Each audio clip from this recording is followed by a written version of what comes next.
Greetings, gamers, and welcome to the 113th live stream from the Misfit Gamer Studios. I'm your host, Vortex, and this is D&D Discussions. On today's episode, we have another community creation coming from Hecate. This is going to be another sorcerer subclass called the Ice Monarch. So we're really interested to get into this one and see what we have. Oh, thank you for the cheer, Hecate. Glad to see that you're in chat already. We are excited to see this one. I am interested to see if there's, any callbacks to the other one. Kind of have a weird naming scheme there, or a similar naming scheme, I should say, but we'll see about that. And yeah, it's not the first sorcerer subclass that we've seen, so it's going to be interesting to see how well Hecate has balanced this one out. Other than that, I don't think we have a ton of updates. More shorts on the way. I've just scheduled out another month worth of shorts, and I've kind of streamlined the process a little bit, so we should be posting a few more on each day here soon. Outside of that, the only other major updates is that I will not be here on Friday. I'm going out of town this weekend, so I will most likely be changing. I will most likely be changing the stream day from Friday to Thursday this week, which I'm going to be covering the history of prestige classes, which is a a secondary one that I got off. If you guys know, if you guys were here on last Friday. That was a secondary topic that I got from the history of Bard run through that I did, the deep dive for the history of the Bard class. So yeah, be here for Thursday for that. I don't think Kage will be here because he's typically busy on Thursdays, which is why we do it on Fridays. So I'll probably be just here on Thursday for that one. And then I just kind of want to jump out, or just throw out there a little bit of hype for next Monday, because next Monday will be very, very exciting. We have some surprises for both chat and Kage as well, because I have some things that I've been working on in the background, have told nobody about this, and Monday we'll be able to announce them. So that's all the major updates that I have. Keep an eye out on the YouTube channel for that. And yeah, other than that, we can kind of get today started. What's going on, my friend? You were off for so long. I know. It's a shame. I am glad to be back. It is very good to be back into the swing of things. You know, had a little vacation, which was nice this past weekend, but you know, we make it work. We make it work for sure. Yeah, you know, it's one of those things. You know, you gotta just ebb and flow with life. Like this weekend, I just gotta, accept that by doing it on Fridays, I'm gonna have to take some Fridays off. But it's easier just to shift it one day. I'm okay. That's fair. I'm really liking sticking to the 2 days a week, so I'm gonna stick with that as best I can. And if I can make it Thursday, it's possible that I have cancellations. If I can make it Thursday, I will definitely be there. And that would be awesome. Yeah, I think if you haven't listened to last Friday's episode, it's kind of a shame you weren't here, because I just thought it was going to be a good topic that I was really excited about, because the Bard's connection in High Point. But having gone through it, yeah, like, no joke, I'm kind of not upset, but like, it kind of sucks you weren't here. I think you would have really liked it. See, now I got to go back and watch it. I'm very excited. I will say this: it was the first time it actually did. I made a big scene about this. It actually did the one thing we've finally been waiting for a class to do, or any of these history ofs. It changed. There's at least one thing specifically that changed every single edition. Like, so specifically how Bard magic works. Interesting. How Bards had access to magic and how their magic spells worked changed every edition. Interesting. Because we've done so many history ofs. That's very fair. And that's very fair. Like we found a handful that whatever we were reviewing did change. Like they evolved. Something changed. But none of them did we find didn't either hold on to something for a while and then change it at the end, or changed it, changed it early on and then kept it, right? Like, but this was the first one where it was like every single edition I went through, you change. And it was just like, this is awesome. It was finally the time to actually go through it and be like, this is what history of was all about. Like, that was the pinnacle of doing the history of, is to 100%. Be able to see something evolve that much. So I was so excited about it. And how that led into this week's topic is, while researching the Bard, I found what I thought would just be a quick little tangent, a quick little, hey, side note, I have quick little tangent. What's that? Well, exactly. I'm just kidding. Well, I thought, okay, there's this aspect that I had read about, and I'm like, okay, I'll just research that real quick, and then cover that as a, hey, here's a quirk about first edition I have to cover before I talk about Bard. And then I found out that like that wasn't just a first edition mechanic. It was first edition was a precursor to a later edition's mechanic. And I'm like, wait a minute. So then I had to research all that. And I'm like, there's no way I can start a topic about Bard, diverge into this whole thing called Prestige class, just to come back to Bard. And literally, I would not have been able, like, I was able to explain Bard without Prestige class, but Sure. it was very difficult because when I presented Bard, I was like, hey, Bard wasn't a real class in first edition. It was a advanced class that was only accessible by certain precursors. And those precursors would eventually in a later edition be called Prestige class. So it's this, and it's crazy because in first edition, that's wild. So yeah, so like long story short, first edition, if you wanted to be a druid or a bard, you couldn't be a bard till a minimum of a character 10th level. That was the earliest you could become the bard class. And if you wanted to maximize it, if you wanted to like min-max it, 16th level.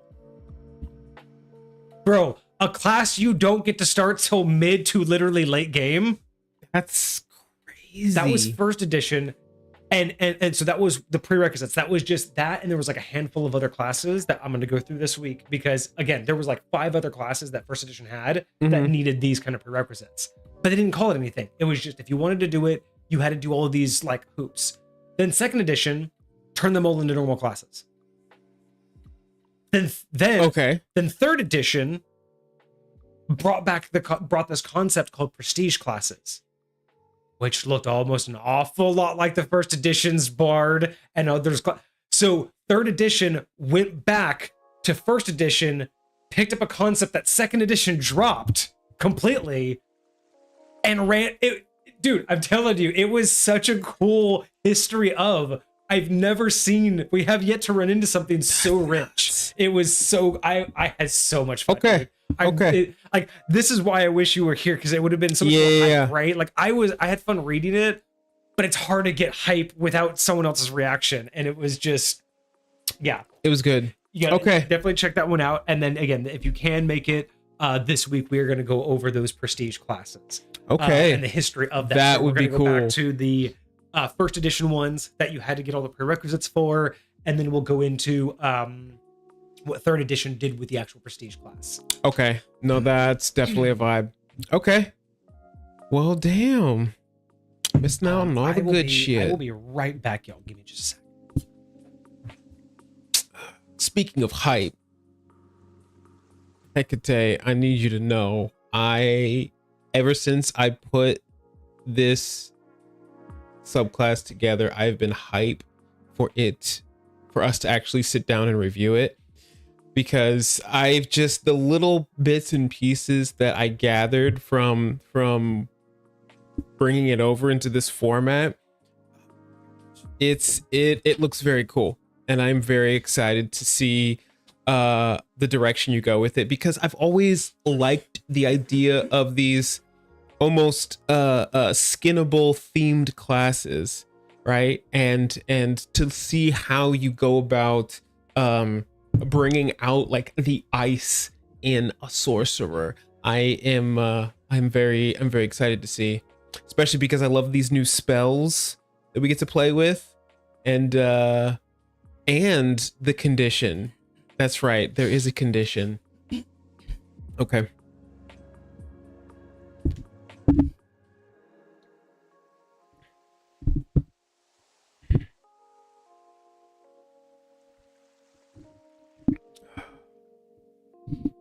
Of course, always. But yeah. And I don't know where, see, this was another idea that I had. Like, I love all of the artwork that a lot of these submissions have that come with them. And I had an idea for us. I don't know how you feel about this, but perhaps like if we got like image inspiration submitted to us, and then we created like an item that we would feel like that one dude, he Bro, no, I already see it. Yes. If we could do a special either series or just a day, we'll do a special stream. And this would be kind of a challenge run, right? We'll be given like a 30 minutes or 45 minutes per item, but that would be a cool specialty stream where definitely put that down in I don't know how we're gonna write this yet, but let's put this down in the stream topics. It'll be we'll start it out as a special stream first, kind of like the sidekick challenge. a sidekick. Where we take all the sidekicks, turn them into D&D characters. Oh yeah. So we'll do the same thing, but what will happen is we'll have people submit their artwork, maybe in a later one, well, I don't know. It depends on when we do this, because if we do it now, I don't know how many of our community are actual artists and who would prefer to use like AI. So maybe early one we do AI, maybe later ones we do like custom art, or maybe we'll do just two. Sure. But yeah, people submit an item. Let's start it with an item or a weapon. Okay. Races. How are you going to represent a class? Yeah. How are you going to represent a race? Like it would be way too much of I got visual inspiration, but then it's like unless they're like I'm just thinking like unless you give me I hate to say it this vulgarly, but a half naked version, right? And I mean like if you give me a male without a shirt on, is he completely ripped? Is he fat like an ogre? Like those are the things that's going to inspire me to understand like the race, right? So it's unfortunate where it's like there's certain things where it's like what can you really convey outside of just taking stereotypes from what the culture might be like. And again, that's only one of a lot.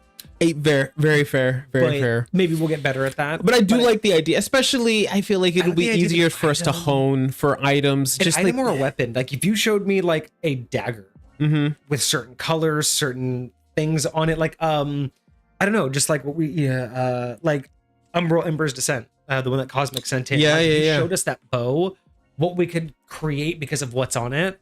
So yes, I like this idea. Let's do what do we call this?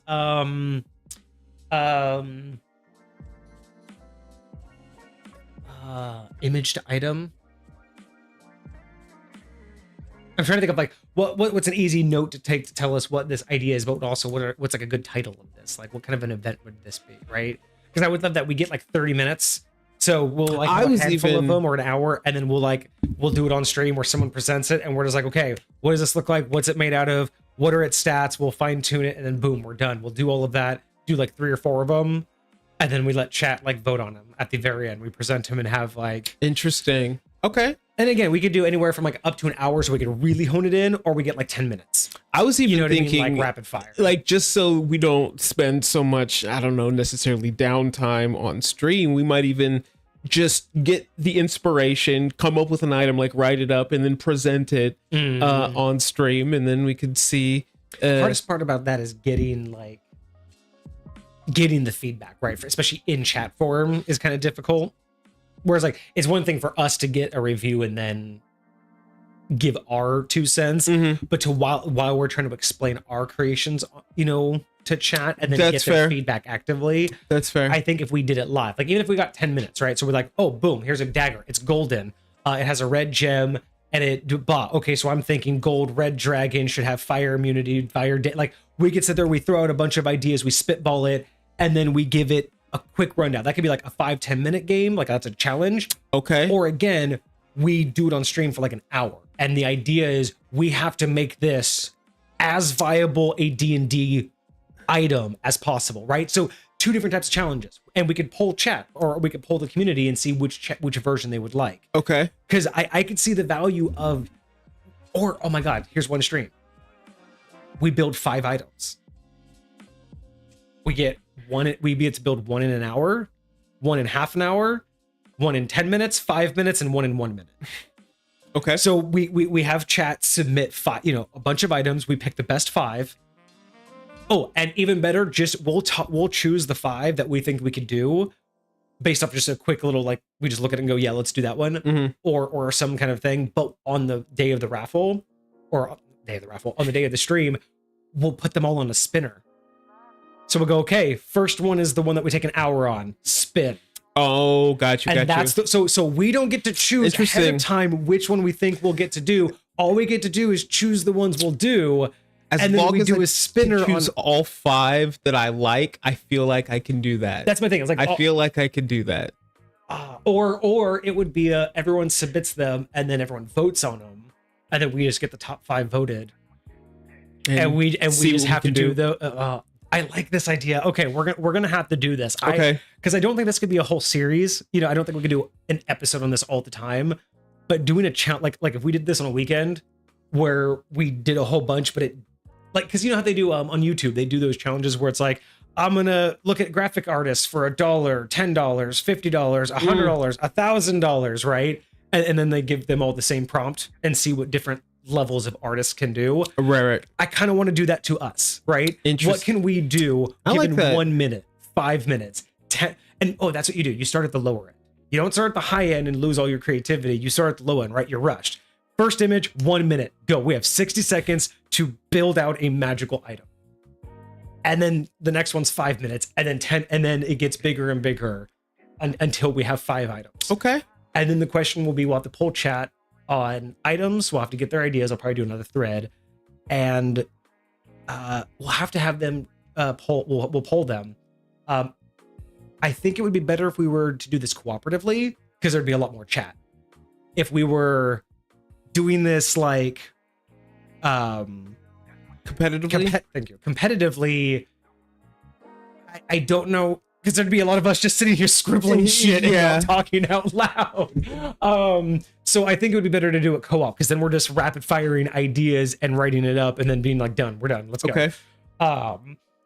And of course that's going to cause a lot more, because then we're going to have conversations about things and like debate, and then we're just one of us is gonna have to be like, no, it's your idea, let's just move on. We'll figure it out. It might be a little chaotic, but we can make it work. We can make it work. Yes. I love this idea. No, we should do this. We should as long as we make a note, I'll make another thread and we'll do that. Oh, that's a good update. I don't know, did you see the new threads? I did see the new threads. Yes, I was gonna ask about that. Yeah, so if you guys aren't part of the Discord yet and you want to be, you can type Discord in the chat and get the link. As long, I think we're gonna do that until we're at least at 100, and then we might shut it down to sub only. I don't know. Maybe we'll go a little bit longer than that. Maybe we'll make another one. We do have a sub chat, so I don't know.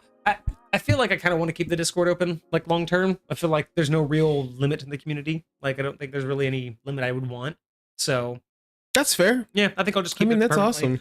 But yeah, if you ever want to join the chat or join the Discord, just type Discord in chat and you'll get the link.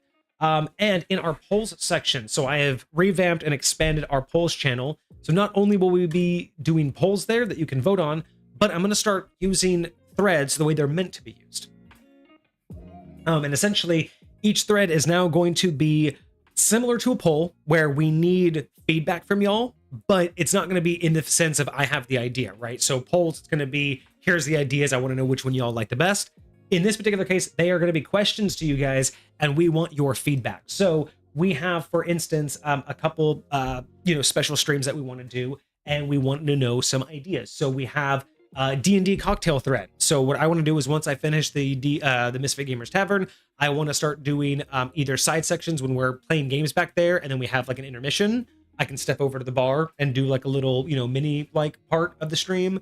Or if I just want to do individual YouTube streams.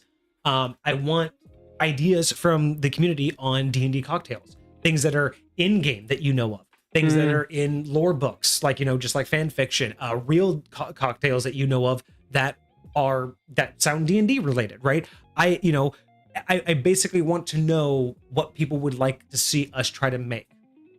And okay. I may do, I'm here for that. I may do like some, random YouTube episodes on that, but I'm thinking like, I'm imagining, let's say we're playing High Point. Let's say it's an all day stream. We're in the back room, right? We're in the tavern, we're gaming, and we're going to have like a 20-minute break. Everyone needs to go eat, drink, whatever. So we break time. I can step over onto the other side of the room behind the bar, change the cameras over. And then while everyone else is breaking, I can sit there, talk to chat, and make one of the D&D cocktails.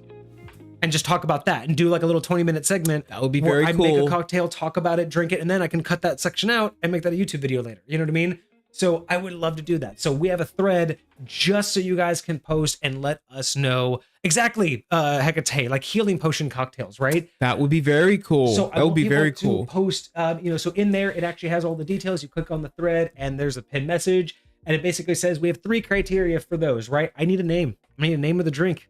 All right, don't just give me ingredients. I need a name, okay? Even if it's not, even if it doesn't have a name, make up a name. Give me a name. Give me something. I don't want to have that call trouble. it something. I need the ingredients and amounts, the recipe, basically. All right. For sure. So I don't want people to be like, oh, you should, do a dragon's margarita. And that's it. Like, I'm not going, sorry guys, but if I wanted to do that, I wouldn't have posted the thread, right? Like, my thing is I could just go out and be like D&D style drinks and be done with it, right? Mm-hmm. I can have ChatGPT write me 100 cocktails of D&D style drinks, but just don't give me a name, right? Give me a name. Give me the ingredients and how much there is, right? I don't need like tequila and soda, like how much, ounce, what? double, Yeah, what we're doing what? here. And then I would prefer the source. And basically source just means if you got it off a website, give me the link. If you got it from a cookbook, do that. If you heard it from a D&D game that you played one time, if you made it up, I just want to know, I just want to be able to give it credit. If it's your grandma's, if it's yours, if it's, I just saw it online one day. I don't care. I don't need it to be a link. I don't need it to be like, I just want to be like, hey, Hecate gave us this one from like the Dragonlance series, or, Cosmic came in and gave us this one from his own realm, or this person came in because it's a drink that their dad always made, but their dad always sounded like a dwarf, so he always thought this was a dwarf-like drink. You know what I mean? Like, I don't care what the source is. I just want to be able to say this is the thing behind it because that's the content that I want to make, right? Like, that's the kind of thing I would like to do at bare minimum when I do this. And then other than that, it's it. I don't care if they're real, fake, fictional. I don't care if they're from a book series. I don't care if they're from an anime. It doesn't matter, right? Give me drinks to make, and that's what I want to do. That's one of them. There's the sidekick challenge. That's another thread that we're doing. I'm really excited for this one. So for the sidekick challenge, we want to get a list of all types of sidekicks out there. Your favorite sidekicks from all sorts of pop culture and lore, right? So this could be real world lore. This could be history. This could be mythos, right? This could be anime, cartoons, books, TVs, movies, anything that you guys can send us. The only criteria for these submissions is that the submission needs to have some sort of it needs to be an official sidekick. So it can't be like, oh, I had a sidekick in this D&D game, or, oh, my DM made up this thing, right? It has to be a sidekick I can go look up. Like, it has to be an actual sidekick that's not just something that, like, oh, you should do like a dog.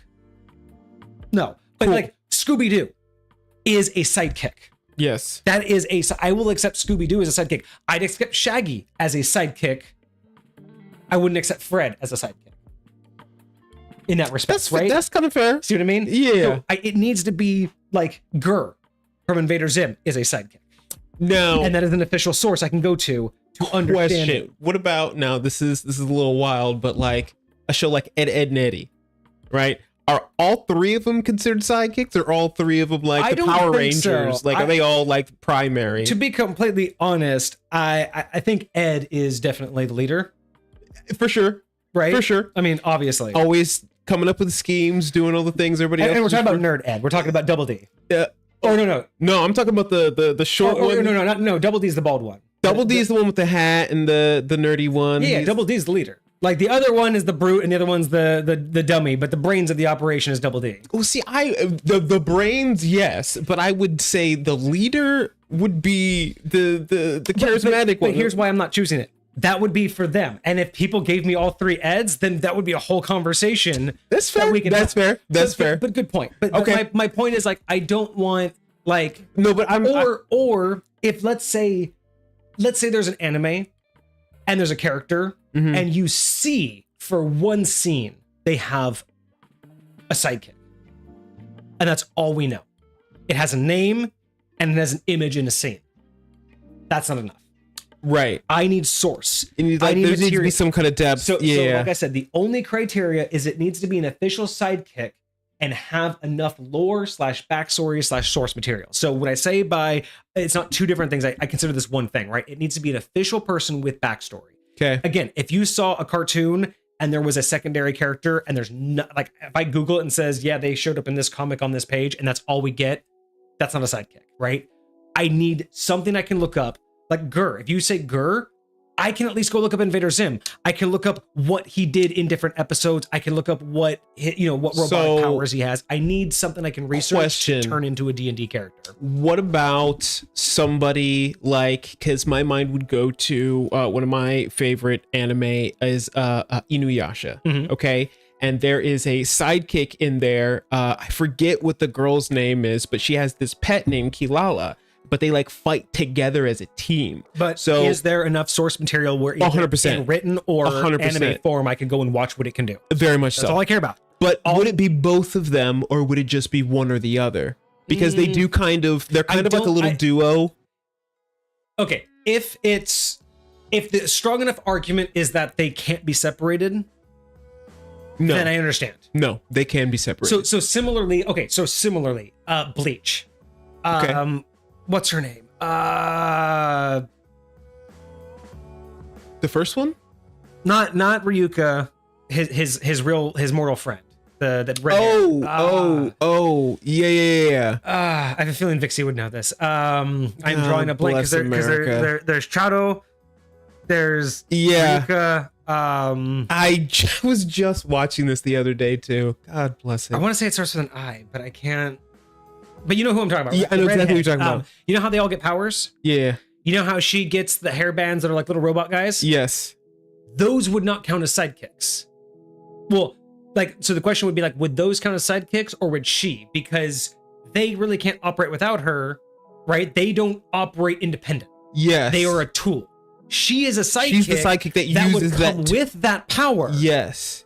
But they would not be considered the sidekick because they do not operate independent of her. Does that make sense? Very much so. So when you gave that example of Kilala would not be considered that because this is like an entity that they ended up befriending. So it does its own thing independent. Yeah, and it would be a sidekick. They're like best friends with each other and they like do everything together. But that's what I mean by like a sidekick. A sidekick has to. No, that's fair. Obviously, a sidekick. The definition of a sidekick is operates independent. It can't be a tool. It would have to operate independently, right? It would have to be able to do its own things. What about, and I know this, you said not just a character you played in the campaign once, but what about something as mainstream and famous as a D&D character from like a Roll20 campaign or like a Matt Mercer campaign? I would say that because of the way that source material would be handled, I wouldn't classify that as acceptable because there's already there's probably not as much text on it, so reading up on it's not going to be easy, and the amount of episodes I'd have to watch in order to gather it is different than watching an anime where I could see the powers in action. Yes, that would be a no. I want to say fair. Pop culture only. That's fair. That would be a little bit like coming from your own game, right? That's another. Like I wouldn't, And the whole purpose is we're gonna turn these things into D&D characters, right? If they're already D&D, then what's the point? For sure. Okay, so sidekick would, so Coca sidekick would be Cosmo from who's Cosmo? From Guardians of the Galaxy. I don't know the names of the character names. I'm trying to think of which one's Cosmo. I mean, I was just watching Guardians of the Galaxy. There's Rocket. There's Groot. I don't think it's one of the main ones as far. Well, I've never seen the comic or the cartoon. I only know them from the movies. I don't know what cosmic, but see, there's a good point, right? Like I wouldn't consider what is it, Star Child or whatever, Star Lord. I mean, he is a Star Child. He's a child. I wouldn't consider him a sidekick. Rocket, you know what I mean? Rocket and he are kind of on the same level. What about the rest Groot? of them, Groot would be a perfect sidekick. He operates independently, but in my personal viewpoint, in no way does he represent a main character. Sure. He doesn't, he shines in his moments, but again, kind of like Robin, like in the traditional sense of Batman and Robin. Sure. Robin was never going to be the one you wanted to watch the episode on. Groot's not going to, like, you might have, Groot's not going to have his own spin-off just for sure. Groot, right? That's what I'm saying. Like Rocket, he's like, he was borderline. He had a lot of plot behind him. That's a borderline like two main characters, which is fine. Well, again, it doesn't have to be a 1-to-1. It could be like, okay, so think about this, like the Three Musketeers. The fourth, technically, there are, if you go back to the stories, it's always called the Three Musketeers, but there's 4 of them. There really is. Because there's the Squire. That would be so in the Three Musketeers, their Squire, I forget his name is that Artello or is that the other one? I always forget. But their Squire, the fourth one that's in the book series, that would be the sidekick for that series, right? Because all 3 of them are basically the main character. Yeah. You wouldn't be able to use any one of the Three Musketeers because I consider them all equals. For sure. Again, I think that's going to be fun though. So we're going to get any kind of thing that people can think of, as long as there's source material, and as long as and that source material can be anything from the movie, the book. It could be about backstory. It just has to be something that we can derive stats and abilities. You know what I mean? Right. I have to have something about give me a description of them so I can give stats. Give me an idea of what they've done or what they can do so I can get abilities, right? How intelligent are they? Anything that I can derive what their, independence is kind of what I want to do. Okay. No. I'm super duper here for that. So I'm super excited for that one. And then I have 2 other questions out there that's kind of for these are all specialty event episodes, like one-off episodes. Oh yeah, did we ever look up who Cosmo was? Who what? Cosmo. No.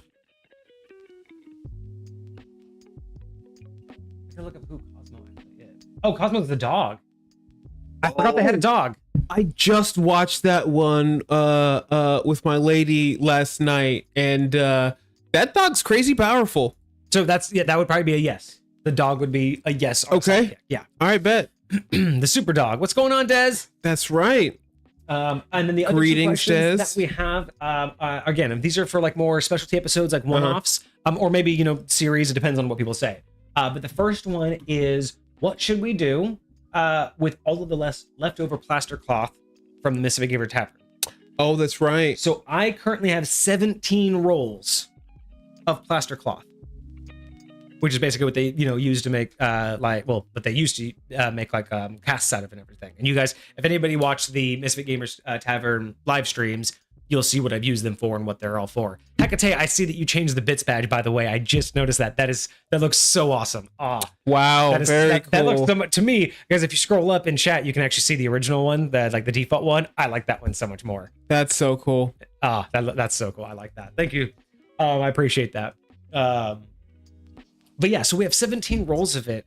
And now that I don't have to do anything with them with the wall, I have absolutely zero idea what I'm going to do with them. So I thought about, once I buy the bar, I might do a facade rock face on the bar. Once that's done, maybe I'll, I don't really play with, models or, minis, but we could we could do so much, right? We could make dice out of them. We could make, as long as they're simple enough, we could probably make something recreatable enough and paint them and then give them out. But that's what this whole about. We have 17 leftover rolls of plaster cloth for the build that I have absolutely no idea what I want to do with or what to do with. So instead of having them just waste away in my garage for the next 10 years until I, ADHD another project out of thin air, right? I want to know what you guys want us to do with them. So that is one of the threads that we are asking for you guys to just give us ideas until we either get a golden one, or until we have enough ideas that we have to hold a poll that will be up there. But yeah, we want some ideas because we have so much to do. We could do 100%. we could do molds of anything, right? We could do castings of basically anything. So there's a lot of really crazy ideas. I just have no idea what people would be interested in. Thank you so much for the cheer. I appreciate That's fabulous. So that's another one. And then what is the last one? Okay, so the last one, guys, I wanted to kind of ask this, but I also wanted to do this on stream. What exactly happened? That's fair. That's fair. So that one that you guys see in there is called what are we gonna do with all my unopened Magic the Gathering cards? Dez with the subscription. Oh wow, it is dangerous to go alone. Oh, Hecate gifted the sub. Thank you, Hecate, for the gifted sub. Thank you. That's beautiful. I forgot that animation. I was like, wait a second, that's not the sub animation. And then I realized it was the gifted sub. It's epic. Great. I loved that. That's dangerous to go alone. I forgot about that gif. I set that up so long ago. That's very cool. It's dangerous to go along. Take this. That's perfect. So guys, I used to be really into Magic the Gathering during deployment. So I had spent so much money.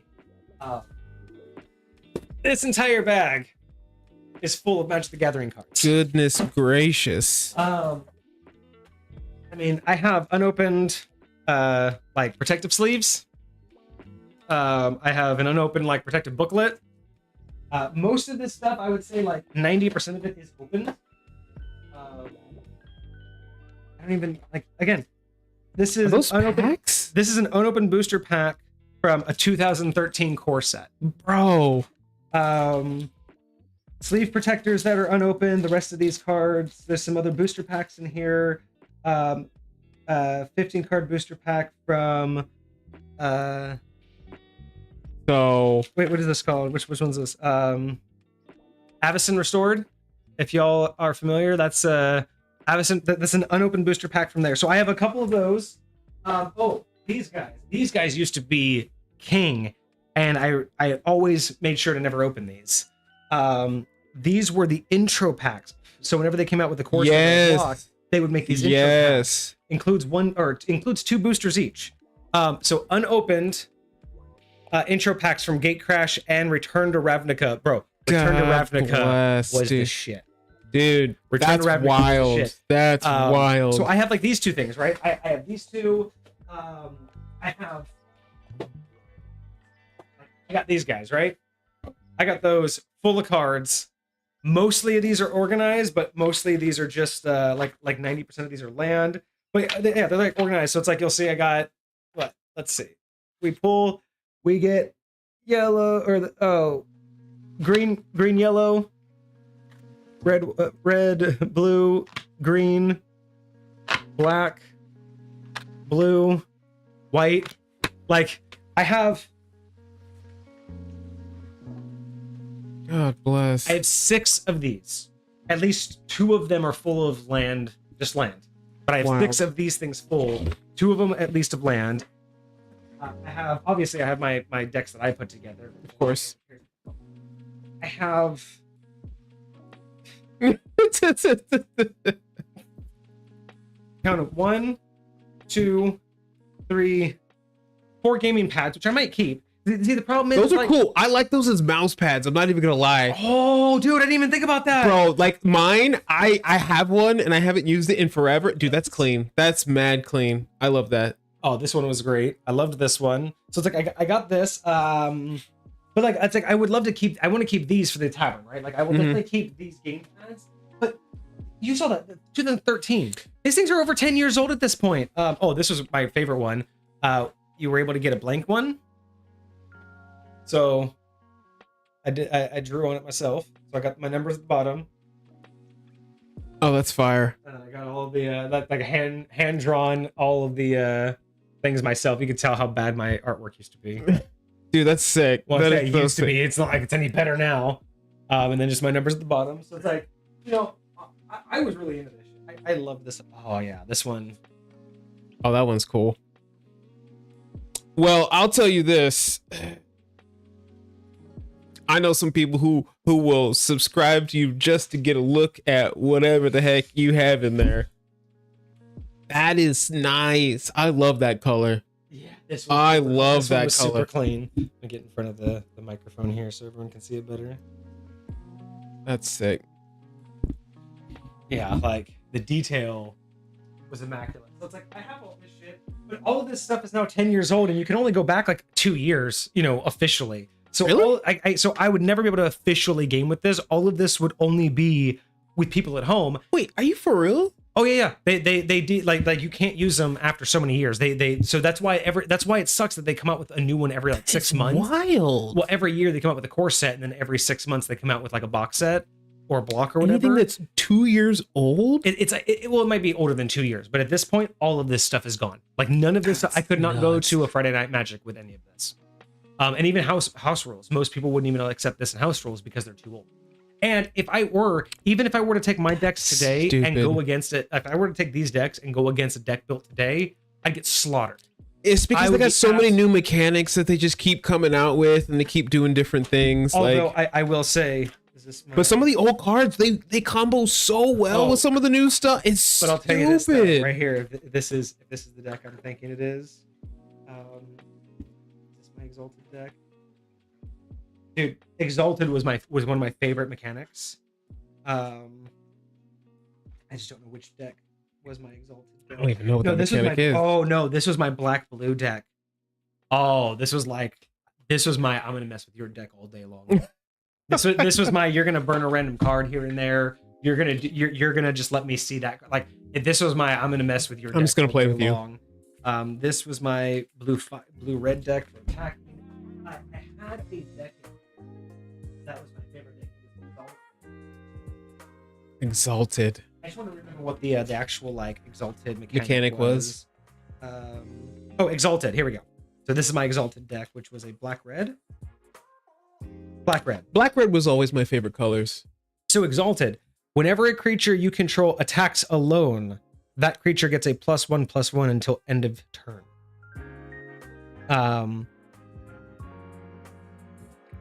So that's every Exalted on the battlefield stacks. So I put this on the ground. This is a Duty Bound Dead, cost 1. 1 swamp. It is a 0/2. Okay. But it has Exalted. So if it attacks alone, it gets a +1/+1. So it becomes a 1/3. Okay.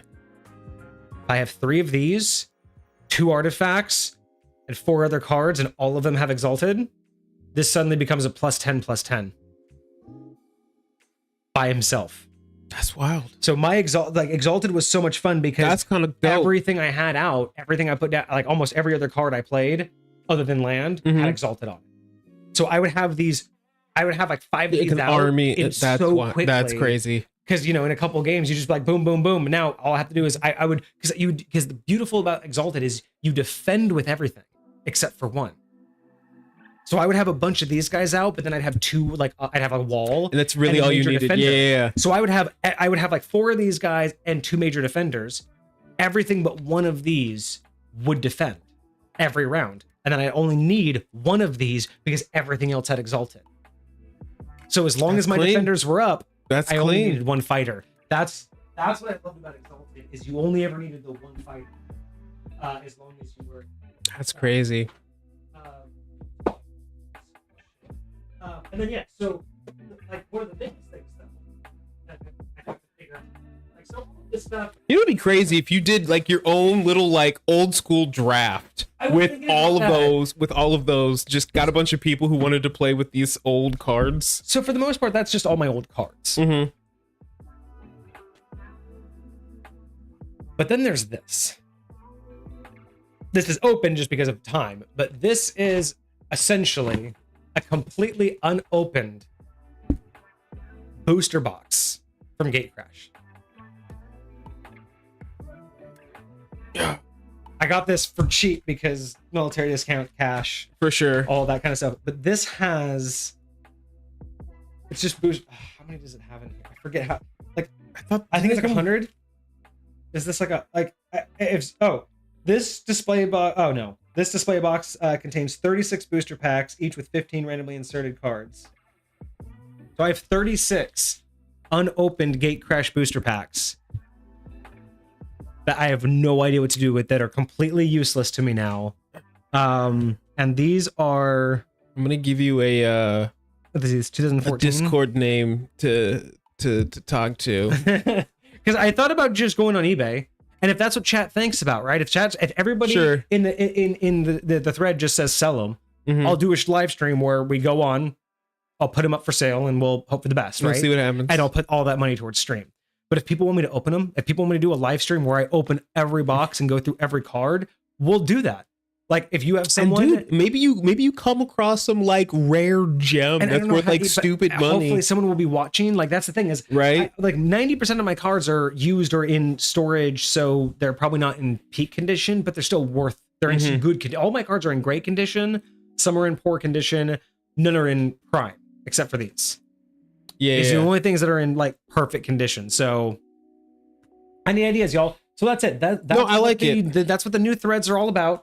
I need ideas for what to do with all this stuff. And I, instead of just coming up with myself, I'd much rather do it on stream for the community and have a lot more fun.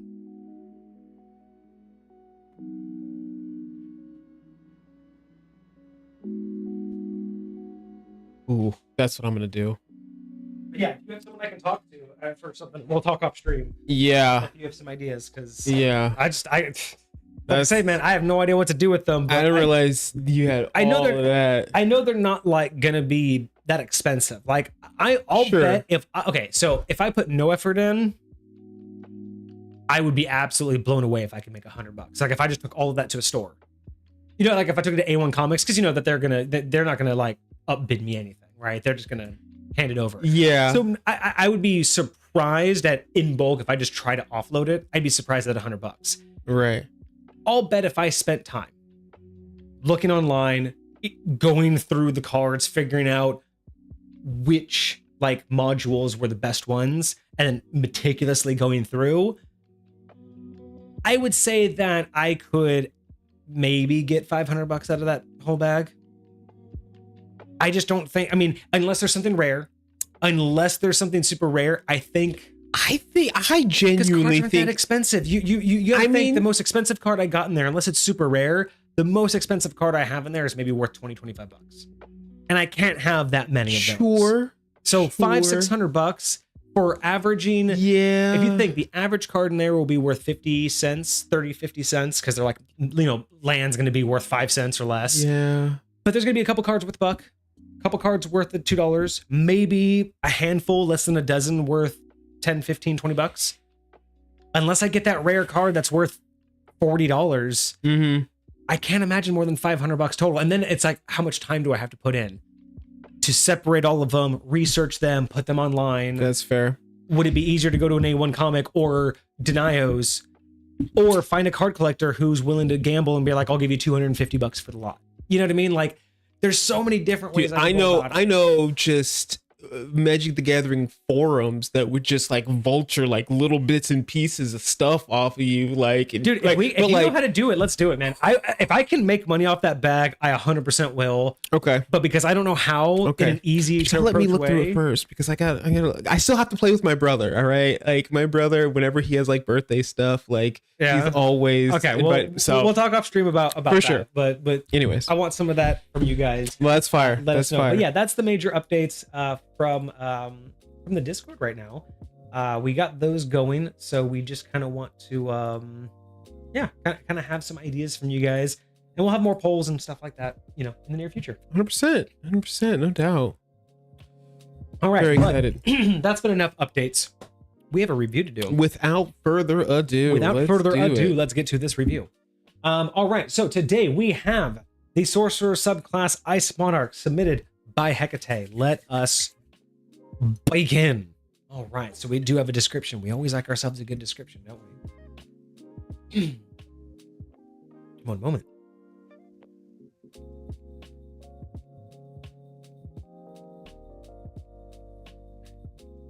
Always got to clear that throat first.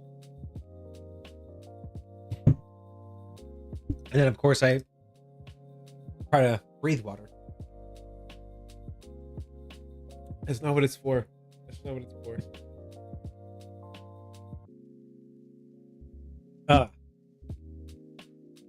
All right, here we go. Description for the Ice Monarch.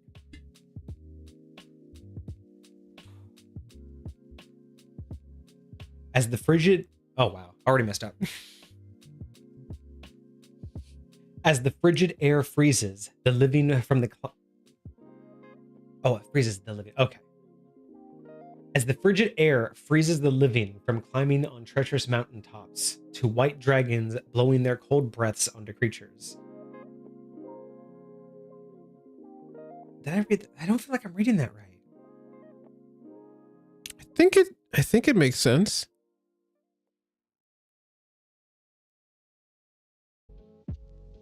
As the frigid air freezes the living from climbing on treacherous mountaintops to white dragons blowing their cold breaths onto creatures. I think that's where the pause needed to be. To having frost giants blood raining down on humans in battle, or even an ice celestial leaking their powers onto a mortal. Your innate magical power to control the elements of ice can be traced to people who lived through these extreme experiences. As you grow, your icy powers permeate from your body, turning your very being into ice, slowly transcending into a true ice monarch, one who rules over all things cold and creates long winters with their icy touch. Okay, I like immediately the thing that stands out to me is the versatility of that lore, because it's saying basically no matter what originated the ice power, you're just a descendant of that, which is always what we talk about sorcerers, right? You just have it innately. But this isn't like what we've seen before where it's like, oh, you're just from a demon, like, or you're just from this, right? Like this is kind of it could be any source of ice. There was one, but now it's you. Yes. So I like I like that. Of that. I really do like that. So I am noticing, if I remember correctly, I think I'm noticing a trend in these subclasses that we're getting from Hecate. Because we reviewed the Shadow Monarch, and now we're getting the Ice Monarch, and I've already haven't even gotten into anything yet, but I've noticed one small little thing that stood out in the last one. Because usually subclasses are all about skill sets. They're all about knowledge. They're about mastery of something, right? And usually that mastery is something that you've learned to do. And a lot of the times backstories are more akin to where you've come from and what you're going to become, like character versus class, right? And the thing that I've noticed is that with these monarch classes that we're getting, there's that bleed over between the racial abilities / class that we're getting, right? Because like sorcerer is considered a class, but it's not something you choose. It's almost something that you are, which I always find funny because, yeah, again, the player chooses classes, but the individual doesn't. We talked about this on the episode. Very much so. What was it called? What are classes? That episode we did on what are classes.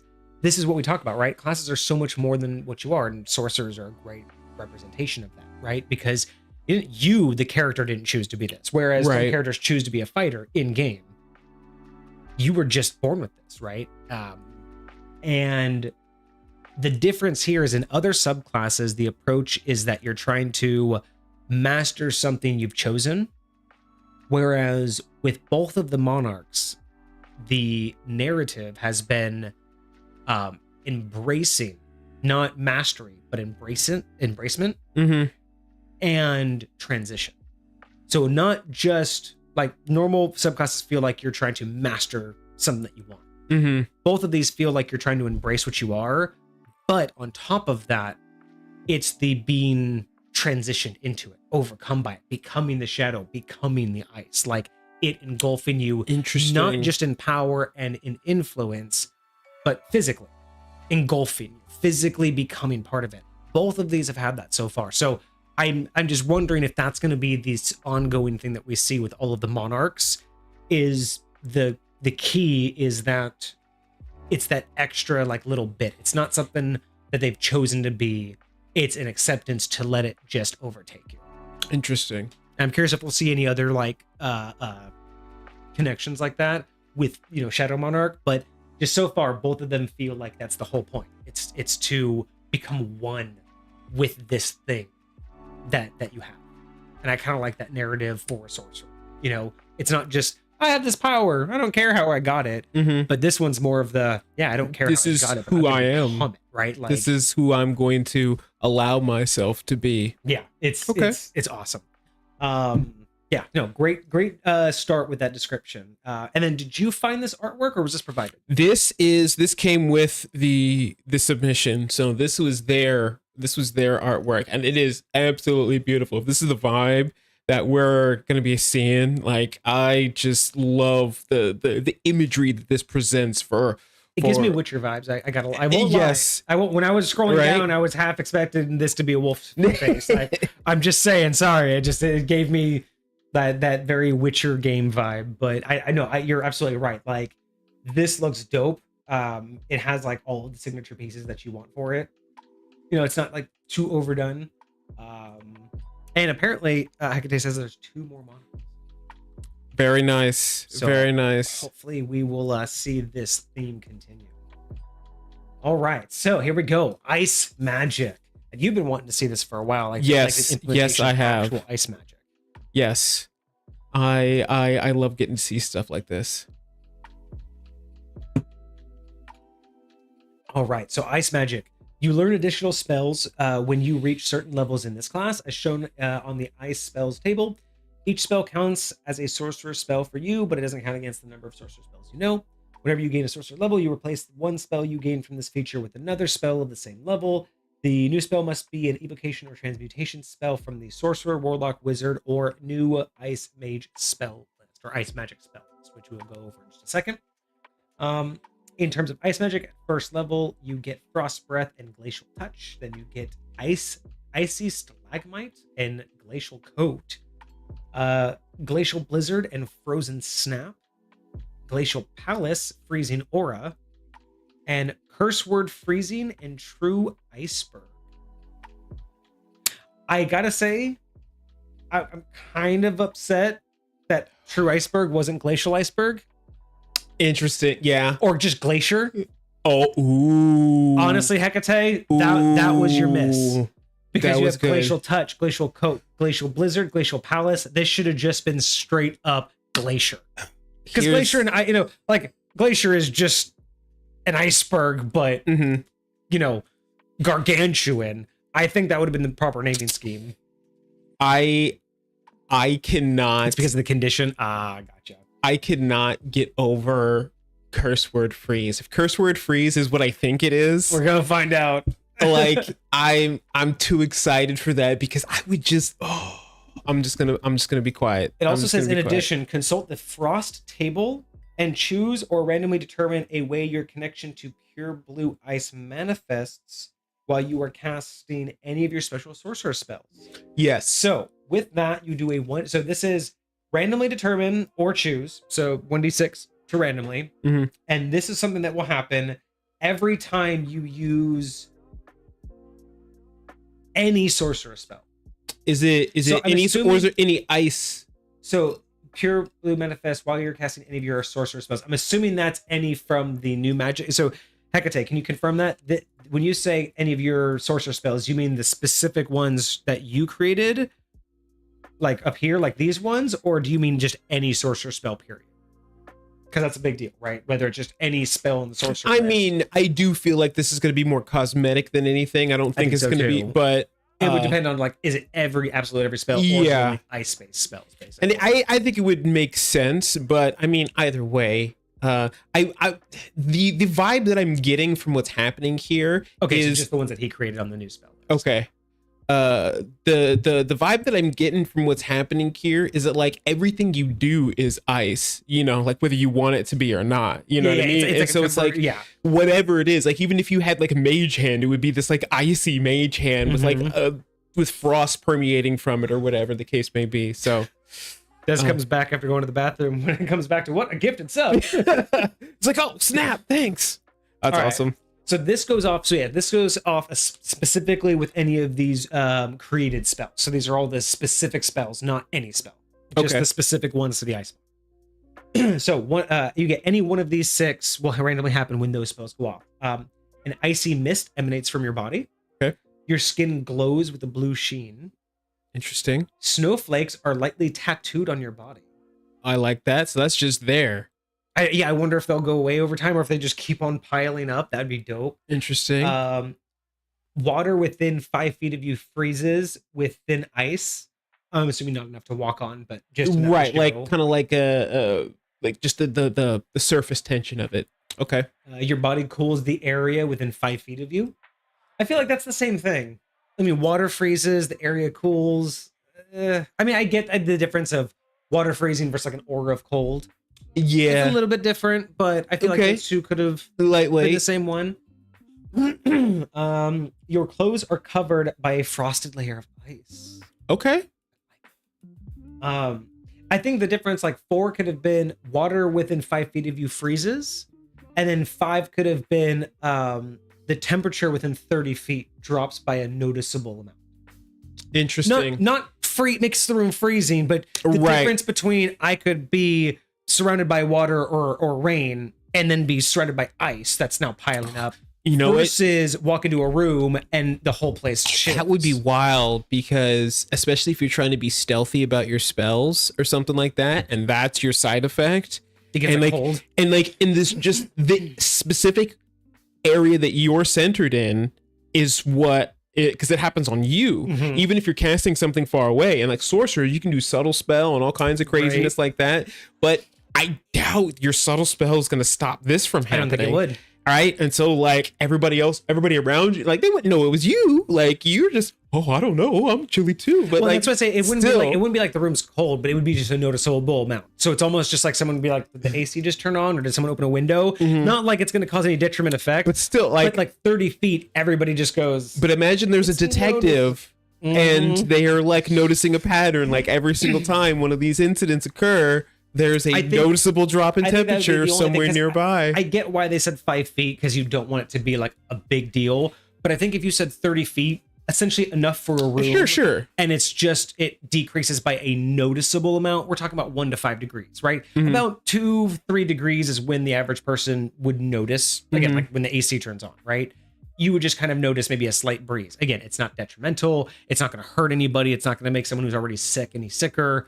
It's just that visual effect, or, felt effect. Because I like that idea of all of these other ones are a visual, but I kind of like this random low key one that it's just a room effect. It's just this subtle little thing but it does have a broader use. Yes. I kind of like that. I like Dez's idea of the whole room just all of a sudden being able to see their breath. Even just slightly, something like that, or like, everyone's like the Ghostbusters thing. Right, that's all I'm thinking, right? It's not anything detrimental, but like maybe everyone just kind of just like, just does that, gets to their drink a little bit more. I don't know.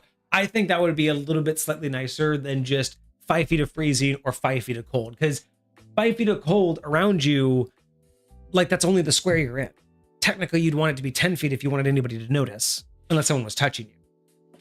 That's why I feel like the whole room, and again, I'd say 30 feet, but it's supposed to be the room, but 30 feet also makes sense for like combat and stuff like that, right? Question. Would you say that this hangs out while you're concentrating on a spell?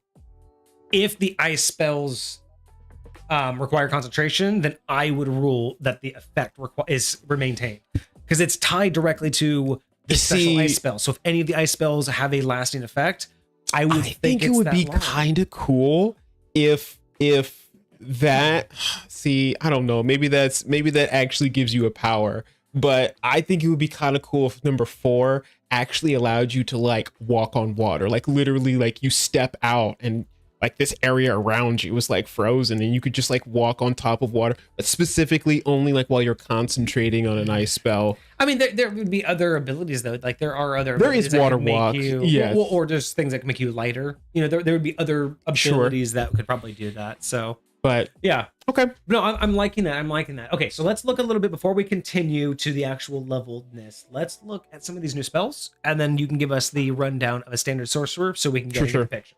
But I'm already liking the lore. I'm really liking the focus on ice, and so far, this is one of the better elemental focused things I've ever seen. And I say things, but like class, race, or even some spells don't quite hit the mark. They're elemental spells, but they don't quite hit the mark on feeling like that element. So far, yes, this doesn't just feel like someone who's trying to make they don't want just ice spells. This doesn't feel like someone who's like, I want to make a sorcerer, but I want ice instead. Like you're not just doing ice ball instead of fireball. You're not just doing ice rain instead of acid rain. You're not just reflavoring the same stuff. Everything about this feels brand new. This feels like a brand new class. Yeah, it feels like something that hasn't been done before, and it's approaching the idea of ice correctly. Everything about this feels like it is not just a reskin, but it is an approach to what would someone with an ice background have. That's what I'm getting off of this, right? And it's everything I would want, right? You think about like fire magic users, their eyes glowing red, or if they're wet, they start to steam up a little bit because their body, like you get all of those visualizations. But I mean, unless you're dealing with Mortal Kombat, you really don't get any good concept or visuals of ice. Like Mortal Kombat and Sub-Zero were really the only time you ever got to see anybody deal with manipulation of ice, and that's it. Everywhere else you get water at best and some basic ice, but no one's really like treating it like this. And so again, I like the idea of this is taking into account what would the approach be, you know, for a lifetime, for, you know, a whole concept of this is your life, not just I want to do a spell that has an ice effect. Like, right. That's what I really like about it. Mm-hmm. So let's take a look at these new ice spells that we get. So ice spells, we have Frost Breath as level 1. We have an action, casting time of 1 action, 15-foot cone. Okay, seems pretty standard. Duration is instantaneous, verbal, somatical. And let's see, you cup your hands together, taking a breath as you exhale a deep blue cold mist in front of you. Each creature in a 15-foot cone must make a Constitution saving throw. A creature takes 3d6 cold damage on a failed save, or half as much damage on a successful. At higher levels, when you cast a spell using a spell slot of second level or higher, the damage increases by 1d6 for each slot above first. I think that sounds pretty standard. I like the damage creep, and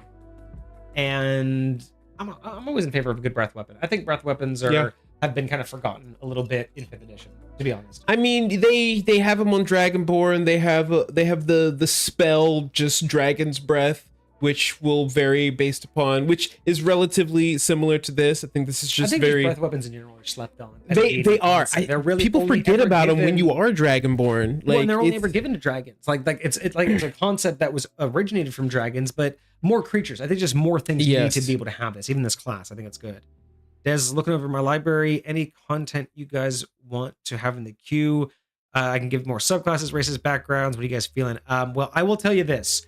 We're feeling everything. I mean, Pokenator's giving us all of their it. Please give me all of it. Give us all of it, but I will tell you this. If you want to trickle feed it, like if that's just your thing and you don't want to just mass it to us, and you don't want to bulk send, we have done so many subclasses. Like we are good on subclasses for a minute. We have had over 27 subclasses submitted to us. And we still probably have like 10 left? We have at least 10 left. So yeah, if you can, send it all to us. We will take all of it. If you want to piecemeal it, start with the backgrounds. Backgrounds, definitely, then races, then subclasses. Haven't had, we've had a bunch of weapons. Haven't had any good items recently. Like a good homebrew item. We've had 4 backgrounds. We've had 10 items. We've had 9 weapons. Yeah. 9 pieces of armor. So yeah, send it, please, all of it. All right, so as a first level weapon, no issues. Sounds perfect to me. Yeah. My first gut instinct is like first level sounds like a lot, but at the same time, that's what breath weapon is. Like, weapon right out the breath gate. Weapon. So, well, actually, Dragon's Breath is a second level transmutation spell. Is it? I thought it was first. And it's also a 3d6. Again, I still feel like this feels right, especially.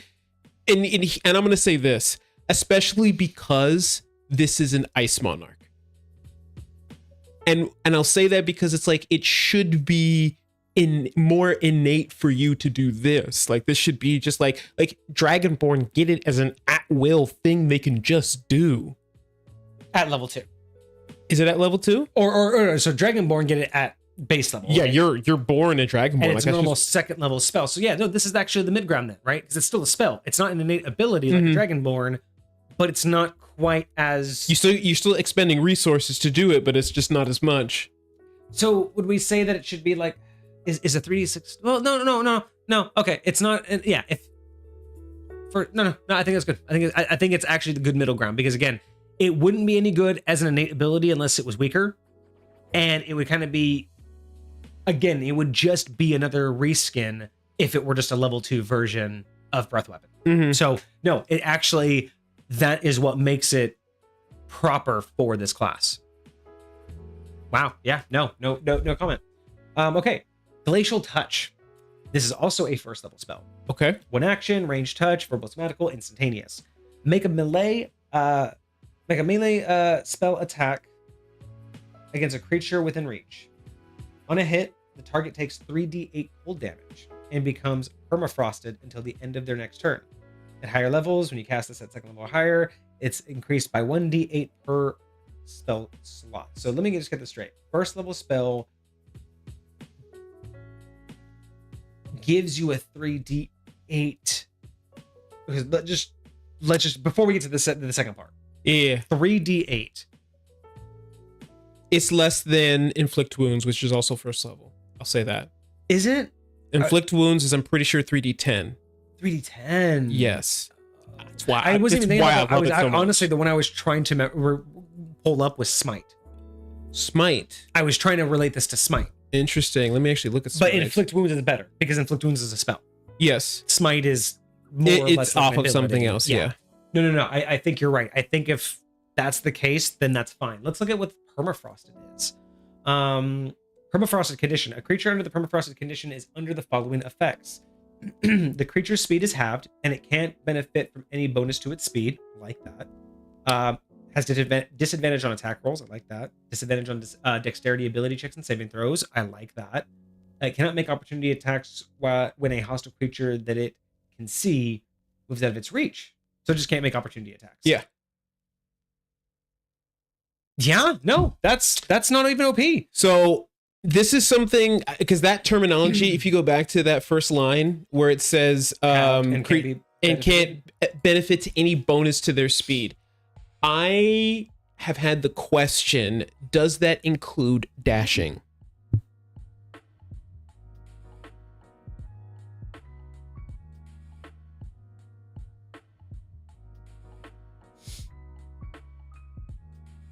No, it doesn't prevent dashing because dashing isn't a bonus to your speed. It's just It using is your speed. So remember, speed and movement are two different things, right?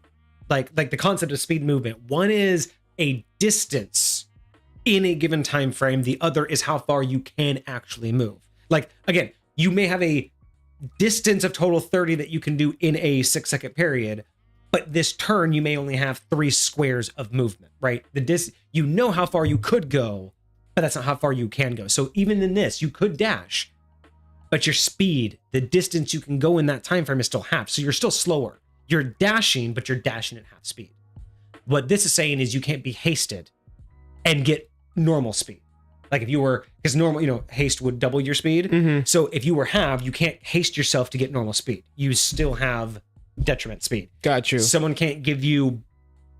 Now, what's funny is that also means that magic won't help you. If you have boots of magic, they won't help you go any faster, because I like that, because the boots of magic help your overall body move. But if your physical muscles can't move, the magic can't happen. You still have to move your legs. Okay. So, what about, as a monk, as you level up, your speed increases. That is your speed. That is not magic. That is not a bonus. That is your speed. As far as I read that, because when I would agree with that. When I read bonus that. to speed, I read not your base as in not what you are given. I read bonus to speed as something that's outside. If you have something that you has increased your base speed, it's not like this takes away that and then halves that, right? Mm-hmm. If you have an increase to your base speed, that's your base speed. Outside, that's just your base.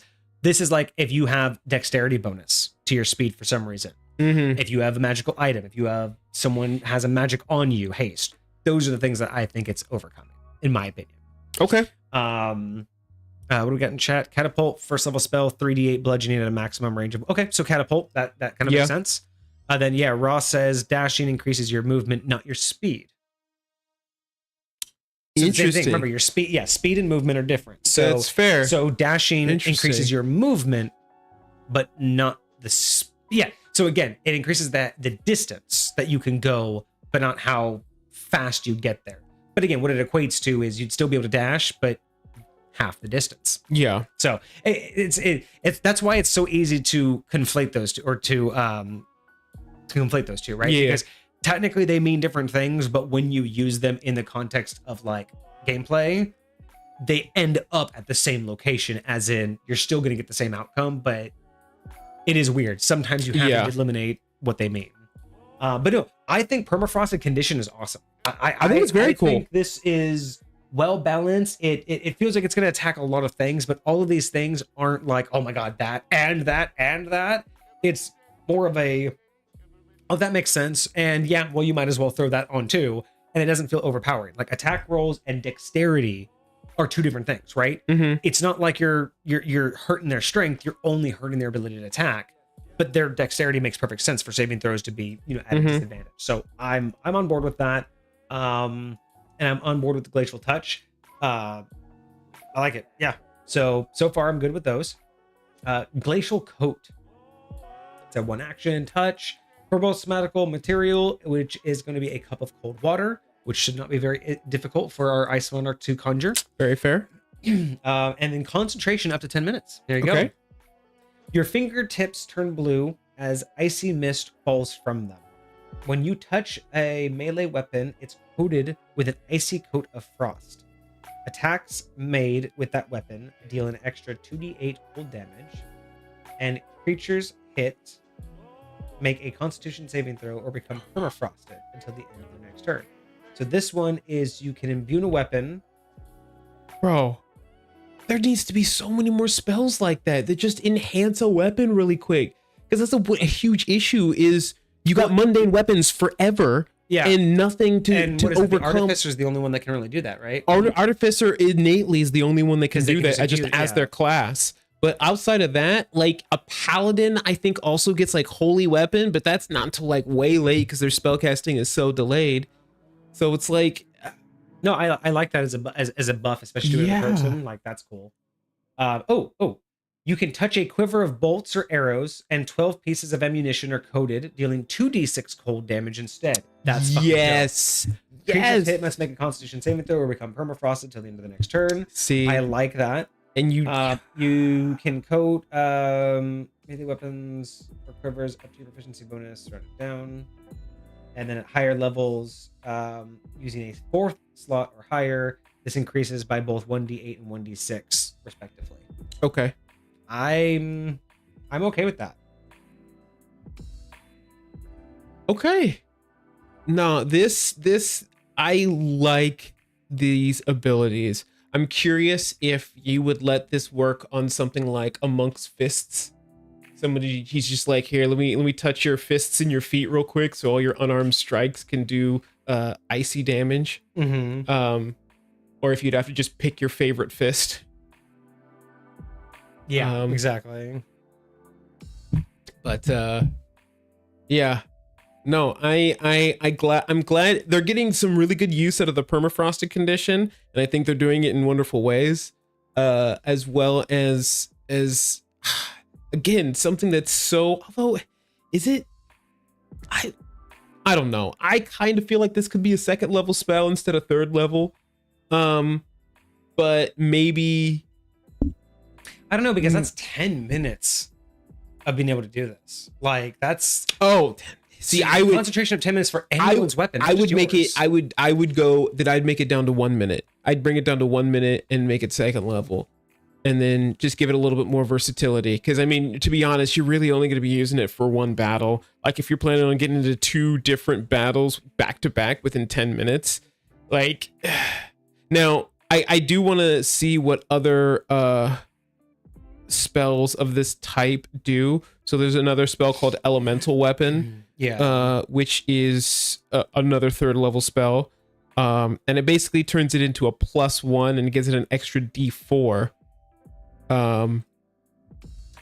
Actually, what do you think about this? What if this didn't give it a +1, but as a 3rd level spell, what if this made the weapon overcome non-magical resistance? So again, if it's a bludgeoning weapon, it now overcomes. If it just does that and doesn't give me any damage, I would make it level 1. No, a level 3. So it gives you this 2d8 and the permafrost, but it also, so like let's say it's a hammer, and let's say this creature can't be damaged by non-magical bludgeoning. The hammer now damages it. So it's not a +1, but as a level 3 spell, it turns the weapon into this. I thought that was from my perspective, I thought that was a given. When I put this magical spell on this weapon, it's now. If it doesn't say that it overcomes magical resistance, then you wouldn't say that a magical spell on a weapon overcomes magical resistance. Not always. No, it depends. Because again, if it's in just an imbuement, if you just imbue it with fire, that's all you're doing is giving it fire, but you're not making it a magical weapon. That's why I say I would add at a third level, I would give it the property that it becomes, again, not a plus one, not like an enchantment.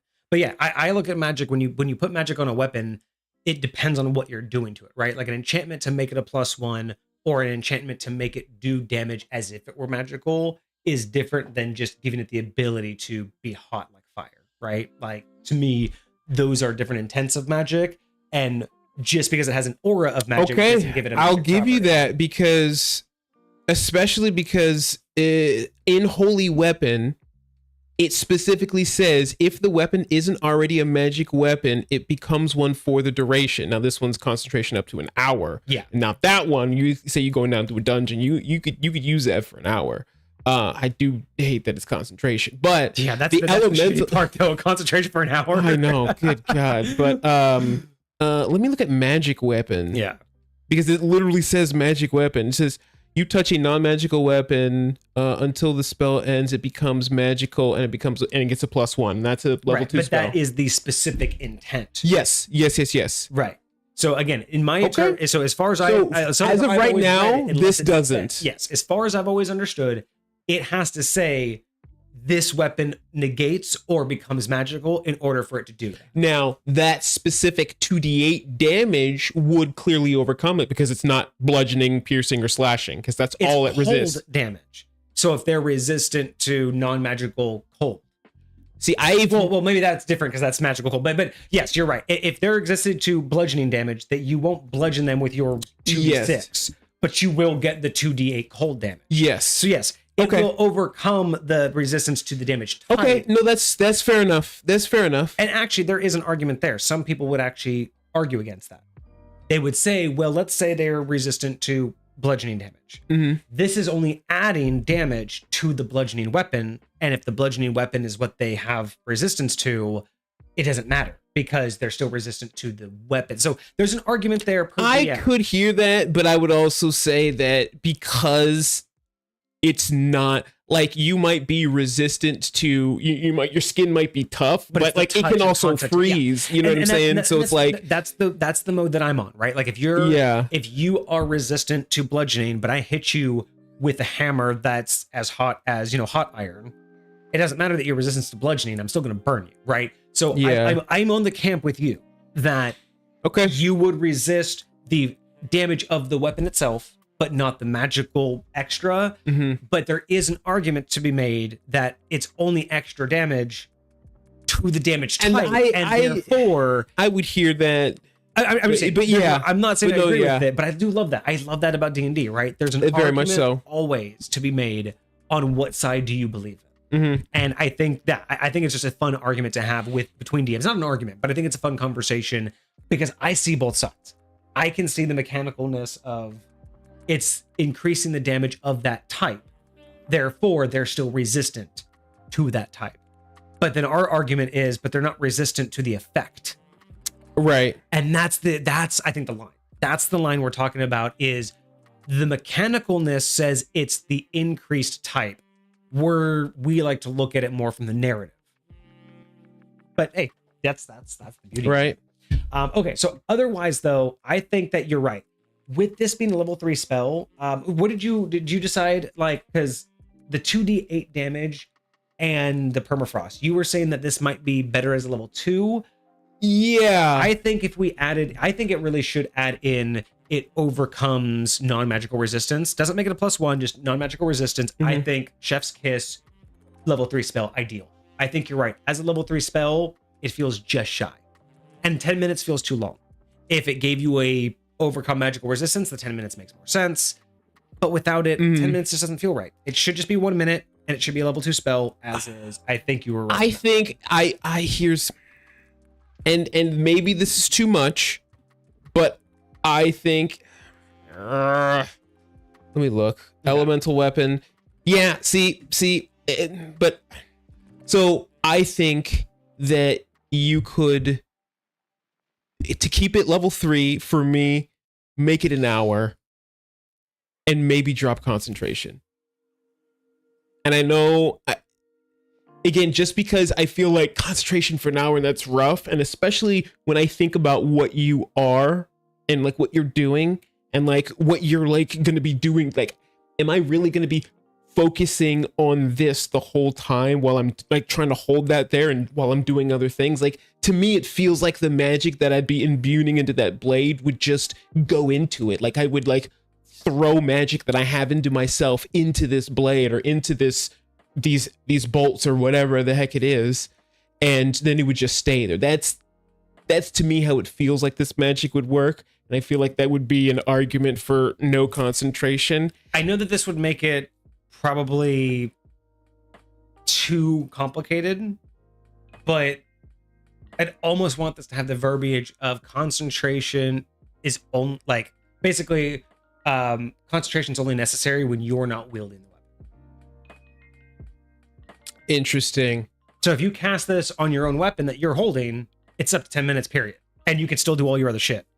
But if I imbue a party member's weapon, then I have concentration. Because it's not near me. It's not on me. Like you were saying. I can kind of get behind that. If I'm holding my weapon, why am I... That's that complicated. That's I think that could also make it a better level 3. I like that. I like that my version of spiciness. It adds something different that we don't see very much.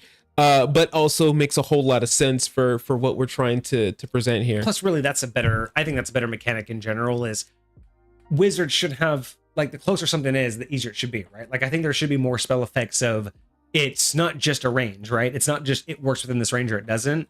I'd like to see more spells have fall off effects. I'd like to see more spells like what we just talked about, right? It doesn't require concentration if you're holding it, requires concentration if you're not holding it. Little changes like that would make magic feel more real, you know, like to the player who's casting it. Hecate says, wait till we get to the abilities and we'll see just how strong this becomes in the late game. All right. Already. I also just gotta say though, I love the fact that he thought about ranged and missile weapons. Oh yes. Yes. They're far too often forgotten about when spells like this. All right, Icy Stalagmite, 3rd level conjuration, 1 action, 40 feet or a 20-foot cone, verbal smetical, and its concentration up to 1 minute. You hit the ground, causing either of the 2 options to happen. A 40-foot long, 10-foot wide blue line appears in front of you in a direction you choose, or a 20-foot blue icy cone forms on the ground from you in any direction you choose. So a 40-foot long, 10-foot wide column is that directly in front of you.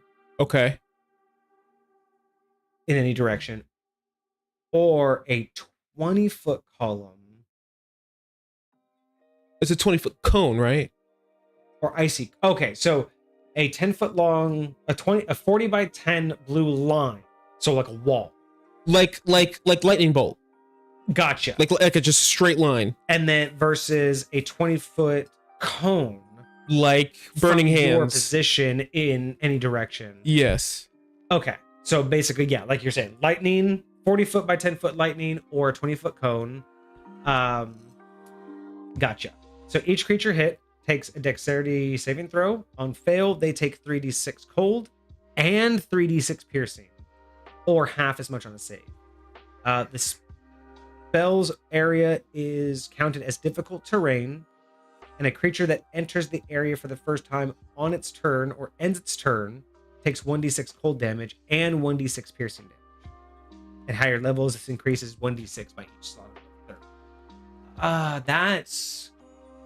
I kind of want the audio clip that's a lot of damage. For a level 3 spell, that feels like a lot of damage. So that's 66. What's Fireball? Isn't Fireball 66? 86. It's what? 86. What level? Fireball is 86 damage at level 3. Okay. So yeah. So really, it's not that big of a deal. In terms of damage, it's really not that big. It's not. It's not too outshining for any 3rd level spell. The question is, first of all, it says concentration up to a minute. What's happening for a minute? Did we not get that far? I'm assuming that it's the concentration is for the difficult terrain, the after effect. Okay. You blast it out, and then as you're concentrating, you keep the ground frosted. Is what I'm understanding. Got you. That says he's going to submit the entire player options dock. Traces, background speech, Eldritch invocations, and yes, bro, we're taking care of. High low is dead. Let's go. I fucking love it. I'm here High for low is fucking dead. Never have to do one of those episodes ever again. I'm so happy. All right. Well, at least not for for crap. You know, At least if we do a unless high low, unless we want to. Yeah. Yeah. All right. So okay. So yeah, if this isn't as bad as Fireball, because it's still more contained a little bit than Fireball in terms of like its versatility. It can't go nearly as far and do as much damage as Fireball. It's I would say it's relatively akin to like Lightning Bolt and like a dumbed down version of Cone of Cold. Yeah. Because I'm assuming you're gonna want Cone of Cold anyways, but like this is like a much smaller version of that. Now, again, the name kind of throws me off. It threw me off. It's like a stalagmite. Like I thought you were gonna like create this giant stalagmite that was gonna like drop on somebody or something, or like it was gonna come out of the... I was thinking like you're gonna create an ice cave. This is definitely more like I mean, this is just really an extension of like the frost breath, right? I mean, kind of. Like I would have like almost wanted this to be like frost breath. You could make icy breath or blizzard breath, something like that. Mm-hmm. Like this could have just been an upgraded version of the breath weapon, it feels like. I mean, I'm not mad at what it does. No, it's just the name. It's just the name is weird. Like for me, it didn't quite hit it. Let's see. So Hecate, it's the floor stalagmite come from the ground hitting enemies. No, you did say that you hit the ground, and then causing one of the two things. So he's like, the stalagmite is like hitting the ground and then having this stuff like come up. So because again, the ground becomes icy, difficult terrain, and you take both cold and piercing. So maybe it's just a bunch get onto the ground. Got it. Okay. See, that was my problem. I was picturing like something coming from the user rather than something coming from the ground. Yeah. Okay. Interesting. And how wide? It does make me want one that's called like stalactite, which is like you form these icy pillars, like almost like ice rain, but they're like giant ice pillars from the air. Oh yeah. Down on a spot. I would love that. I would love that. Okay. So yeah. So I'm not mad at it. I like that.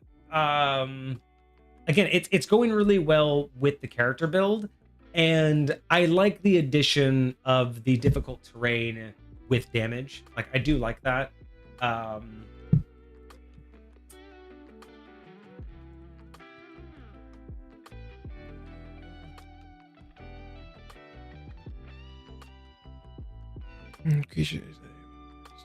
Should this also stun the enemy?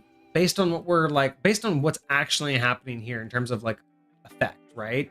Should this also stun the enemy until they like the start or end of their next turn or something, or the start of your next? Like, are you talking about when they enter? Or no, just when if they get hit by it. Just the idea if they got hit by this super cold and they're not slowed or weakened or anything, right? Like I kind of feel like that should have hurt them. Like again, not like more damage, but that should have done like a knock-on effect. I know that would just kind of like lead into the fact that now they're also in difficult terrain, but you know what I mean? Like it just seems like it's kind of interesting that they didn't get affected by the cold that they're now surrounded by. I think it might be worth it to add the permafrosted condition in here, but stunned but only by those that got hit by it. Yeah. I think that's what I'm kind of thinking of, is just not necessarily stunned, but very similar. Yeah. So maybe the permafrost just needs to kind of keep appearing as you get hit by these things, because it makes a lot more sense. Yeah, because I do believe that it would definitely affect you. All right. So Blizzard Glacier. Wow. Glacial Blizzard. I said that all backwards. Wow. Is that what full on dyslexia is like? I usually only get it with numbers, but man, that was all backwards. Glacial Blizzard. 5th level, 1 action, range is 120 feet. We have a variable asthmatical and concentration up to an hour. Freezing Blizzard. A freezing blizzard appears in a 40-foot radius sphere centered on a point you can see within range.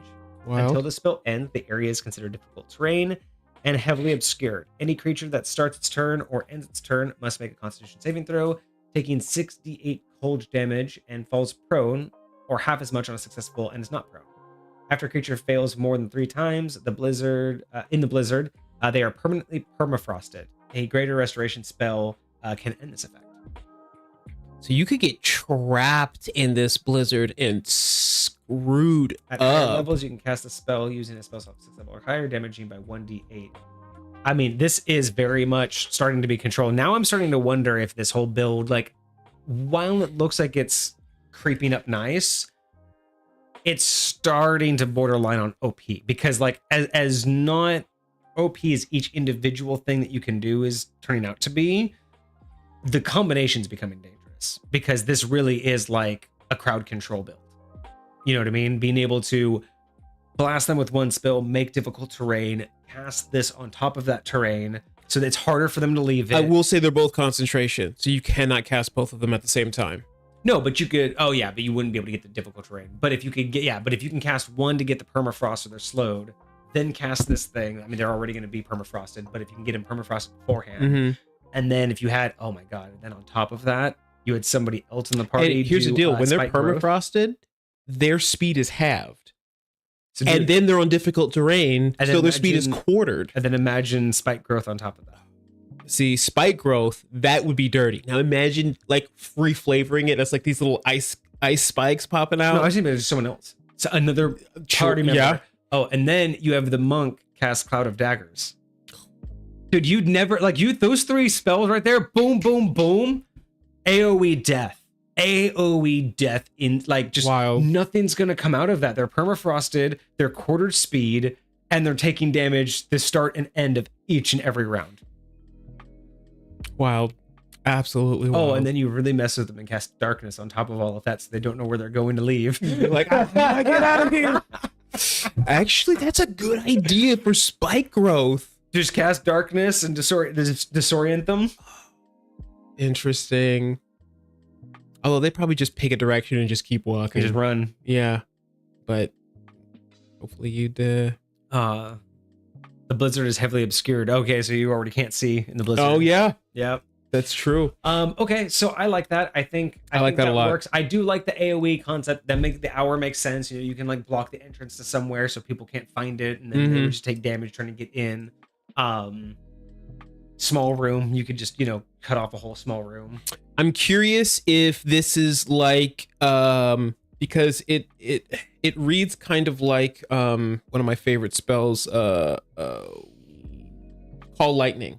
It's a 3rd level spell, and you basically create a huge storm. But this one specifically, you can only cast outside because you have to be able to cast it like the sky. It's coming down from the sky. So what's I'm curious. The call, Hecate? Can this be cast inside, or does this need sky to see? Will it only affect outside? What's your call on that one? I like those usually. Personally, I prefer weather spells to not be like personal space isolatable. Yeah, like, I prefer that. Like, if you're gonna affect the weather, you need to affect the weather. Yes. Now, granted, we can talk about, well, if you upcast it, like, I would be down if a character said, okay, well, we're in a dungeon. Can I cast this at a higher level but get this effect? I'm fine with that. You upcast it by 2 extra levels, so you'll get this version's effect, but you're wasting a higher spell slot. I would be fine because that's a sense of magic. But by default, I prefer weather spells very much so actually affect the weather. Very much so. I've also done things too where people will try to be sneaky and they'll be like, oh, okay, well, we're in here. I'm going to do this weather spell. And I'm like, okay, roll for it. Boom. Spell goes off. All right, well, we're going to do this, that. And be like, you're going to do what now? Like, well, we're going to use the effect. Like, what effect? Like, well, I cast a spell. I'm like, yeah, you did. They're like, so it should be like this effect, right? It should be raining or whatever. Be like, oh, you're dry. Like, they'll cast it like in a dungeon or in a mansion or something. Yeah. When they leave, oh, it's drenching outside. Of course there's gale force winds outside. Of course there's a blizzard all of a outside. Sudden you hear on the roof above you. You cast it, but it's the weather. You're inside, bro. Would you expect it to? But they have the mindset of, I'm going to cast it in here. And then they realize that they're a mile underground. So yeah, it's raining outside above you. That's not the weather. So Hecate says, I would rule outside, but if you hit inside, you're also going to think about your allies, up to the DM, I would say. Yeah. So I think that I would allow upcasting, but upcasting doesn't give you better effects. You would have to upcast at least by 2 levels, and then you can get the minimal effect, right? Because then at that point you could say, okay, if you've upcast it by 2 levels, then if you upcast it by 3, then you could get the increased effect. You can get the increased damage at that point. indoors, right? So Right. it takes you 2 upcast to cast it indoors, then a third one to increase how much, right? So that's what I'm thinking. Wait a minute. Hold on. What happened? Oh, do I? I might have to change it on my end. Never mind. I'm gonna have to change something on Twitch on my end. So I like it. I think Glacial Blizzard's good. Frozen Snap is another 5th level. Another 5th level spell. We have a casting time of 1 action. We have a range of 60 feet. Verbal, somatical, and instantaneous. You snap your fingers as a flash of blue light emanates from your fingertips. One creature you target that you can see within range becomes encased in blue ice, becoming restrained. The target must make a Constitution saving throw, taking 8d6 cold damage on a failed save, half as much on a successful. At the end of its turn, at the end of each of its turns, the target must make a Strength saving throw, taking 4d6 cold damage on a failed save, or otherwise breaking free on a successful. Another creature can attempt to break free the ally by breaking the ice. The ice has 30 hit points with an AC of 15. Okay. 30 sounds like a lot, to be honest. AC of 15 also sounds pretty fucking high because it's your buddy not able to move. If he's restrained, I don't really imagine. I mean, the AC being 15 sounds kind of high. Like, what kind of armor would require? I mean, I think like the idea behind the high AC is not how to hit it; it's how to. it's just break how thick hard it is. Yeah. But I don't know. Like how hard you're gonna have to swing in order to like crack that thing. I don't know. I don't know. Both of those personally seem a little bit high. I would probably. I could see an AC of 12. But the question is, it's a 5th level spell. How many strikes do you want this thing to be able to take before it's just gone? And 5th level, let me look at casters. Like full casters. I'd say at least 2. Like 2 good hits, not necessarily just 1. Like 2 good solid hits. So Not you max think you damage. should be able to get them out of a 5th level spell on 1 turn? Because any like martial class is likely going to have extra attack, right? By 5th level, That'd be wasting an entire turn just to free your ally. Yes. But it's a 5th level spell. I mean, concentration can be broken on any level spell, right? Like, I feel like Yes. in terms of it's already doing a lot of damage and requiring either this person to make a strength check or an ally to help out, I think is already devastating enough. I think that even as a 5th level spell, a good solid critical from your highest DPS, or 2 minimum hits from a standard attacker, or 3+ from your weakest. I would say 30 hit points is well under a what do you call it? A critical hit at the level you're. And that's what I'm thinking, like a critical hit. But I'm thinking like the average like weapon swing for the average, not like someone who has 2 attacks, but like you're thinking about 1d8, 1d10. That's gonna take you 2-3 good swings. If you're a fighter, has maybe a 1d12. A good crit will get you right through. But if you're just the rogue is around, rogue's gonna be swinging at that thing for a while, right? So I don't know. I would say I'm thinking 20 sounds a little bit better for HP, and maybe a 12 or 13 AC personally. I think that's where I would feel more comfortable at. I see where you're making the argument because it is such a high level spell, but I'm just thinking like combat wise, the fact that you're not only taking out one person but potentially multiple other people on the team, it's just that's a lot of action economy you're taking away. So you're still sitting at 2 damage die per cantrip. So theoretically, because right now you don't get this until 9th level. At 10th level, you get my cantrips will now do 3 die of damage instead of Gotcha. the 1. And what's the average? About 4 or 6? So D6 is about cantrip size. Yes, I would say a D8 is a good average because there's a lot of even a D8 that would take 3 hits with 20 to 25 HP instead of 30, right? 30 would take 4 hits minimum with a D8 of cantrips. with 3D8. A 30, yeah, because That's only 24 hit. That's only 24 points of damage. You'd still need another fourth hit to crack it. No, so 3d8 for one hit. Yeah, so it's 24 points of damage. So if it's a 30 points, it would still be up. So yeah, so it would take 2 hits, not 4. Oh god, yeah. Okay, so Yeah. so 2 rounds of cantrips. Two shots with the cantrip. Like, which again, if you're, I mean, unless you're getting and you're only getting 1 cantrip off a round. So again, if it's taking 2 rounds, and again, it's 2 rounds that not only are you not able to get out, but you're taking 2 rounds from your ally. That's a lot. Again, that even at 5th level, that's for a 5th level spell. That's a lot of action economy that you are able to command. I think it's much. I think 20, 25 max, and I think the AC should be around 12 or 13. I think that makes more sense. I could. It won't hurt as many. I just think that it controls too much. Because again, flip the script. Make your BBEG have this. Now tell your party for the next 2 rounds, you ain't attacking nobody. Because you're going to be making strength checks, and if you fail, you're going to be busting them out. So that's now 2 people on your team in 1 spell. That's minimum 2, 3 potential rounds. If you crit fail, and that's what I'm thinking is, again, you always try to like look at it from the. And that would you would question taking that much. Honestly, that's how I was thinking about it. I was thinking about like a player trying to break somebody out of this. And that's a lot of action economy to take from the entire party. That's 2 rounds, 2 players. Yes. One spell. And again, you could just break out of it in 1 strength check, but that's my argument. My argument is, as a 5th level spell, that's a lot to take 2 players out Actually, for 2 rounds. I'm interested. This is instantaneous, and at the end of each round, so that just goes on and on until either they're a solid block of ice or until they break out. Until they break out or die. As far as I'm concerned, it's break out or die. So when you're okay.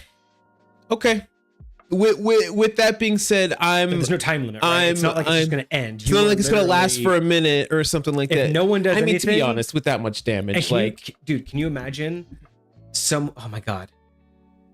You want to talk about OP? Round 1, sleep. Round 2, you can't break out if you're not awake. Well, sleep, you would wake up. You would take some damage. You would wake up. Well, no, I didn't think about that. Yeah. But like, there's ways to really make this hurt, right? Oh my god, you want to talk about players? Like, dude, having one person like hold person on you. I was gonna say. So imagine me being able to tie you up with physical restraints that have its own saving throw, and then we cast you in this as an interrogation. So not only can you not break out of the ice, but you have to break out of the ropes before you can break out of the ice. So now it's a double check. And now we're just going to let you sit there and freeze to death until you tell us, like, I'd say you'd have disadvantage to break out of those ropes, man. It's got to be. So I'm just saying that with this particular case, I think between 20 and 25 is better. Maybe 24 is a good middle ground. Because again, with 24, that's 3d6. So, or 3d8. Right? That's a good middle ground for someone to hack at you, right? Like if you're a fighter, you're probably gonna have a D10, D12, so it'll take you a few less hits. If you're a rogue, you're gonna have a D6, maybe a D8 if you have a really good weapon with some magic. So I feel like with a good party, you never know who's gonna be around the person that gets targeted. They may target the mage who has no strength. They may target the fighter who has all the strength. And if it's the fighter, everyone's not gonna go and immediately help them because they're assuming the fighter will break out. If it's the mage, everyone, or the cleric, everyone's going to go rush to help. So I feel like if you're at that 24, it's going to really be about how does the party, or in this case, how do the enemies react, right? When someone gets encased, what's the reaction with everybody else? So yeah, that would be my only adjustment to this, is a little less hit points.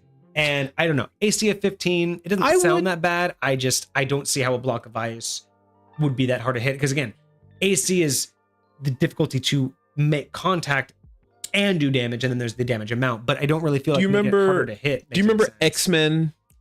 I think it was the first one, but that one scene where Wolverine finally comes face to face with what's his name, dude that put all the adamantium in him. Yeah. In the X castle, but then like Iceman creates that wall between them, and like he tries to punch it, but he's just hitting like a solid brick. Yeah. Like that is how I imagine like a higher AC ice versus, a brick of ice that you see those like bodybuilders breaking through. Yeah. Right. No, Because and I see what you're saying there. And again, that's all I'm just thinking of is like, I mean, 15 isn't super high, but, and again, I'm also thinking from like, I'm not really thinking 5th edition mechanics because with all the bonuses, 15 is probably not that big of a deal. especially at this level, you're probably going to get like a plus 11 to your attack roll. And again, because I don't play with like the, plus Yeah. 50 because I'm, a certain race and I have this, like, I don't believe in all of that, which is why I don't really like truly go that. So for me, 15 seems high, but that's because I don't deal with that plus kind of 15 on a 5, right? Like that's why it feels high. So maybe I wouldn't adjust the AC because it does make sense. Like it is going to be a harder ice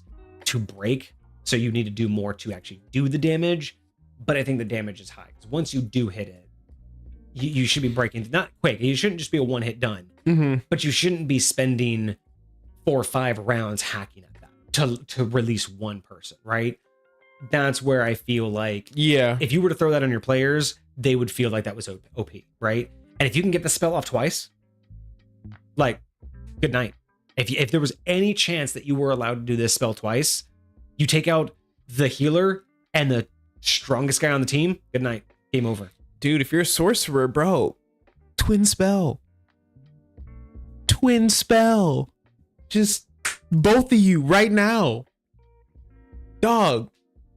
So you see what I mean by that's wild. So maybe this needs to be brought down just a hair. Just stay. Maybe just back. I would even drop the 46 to 3d6.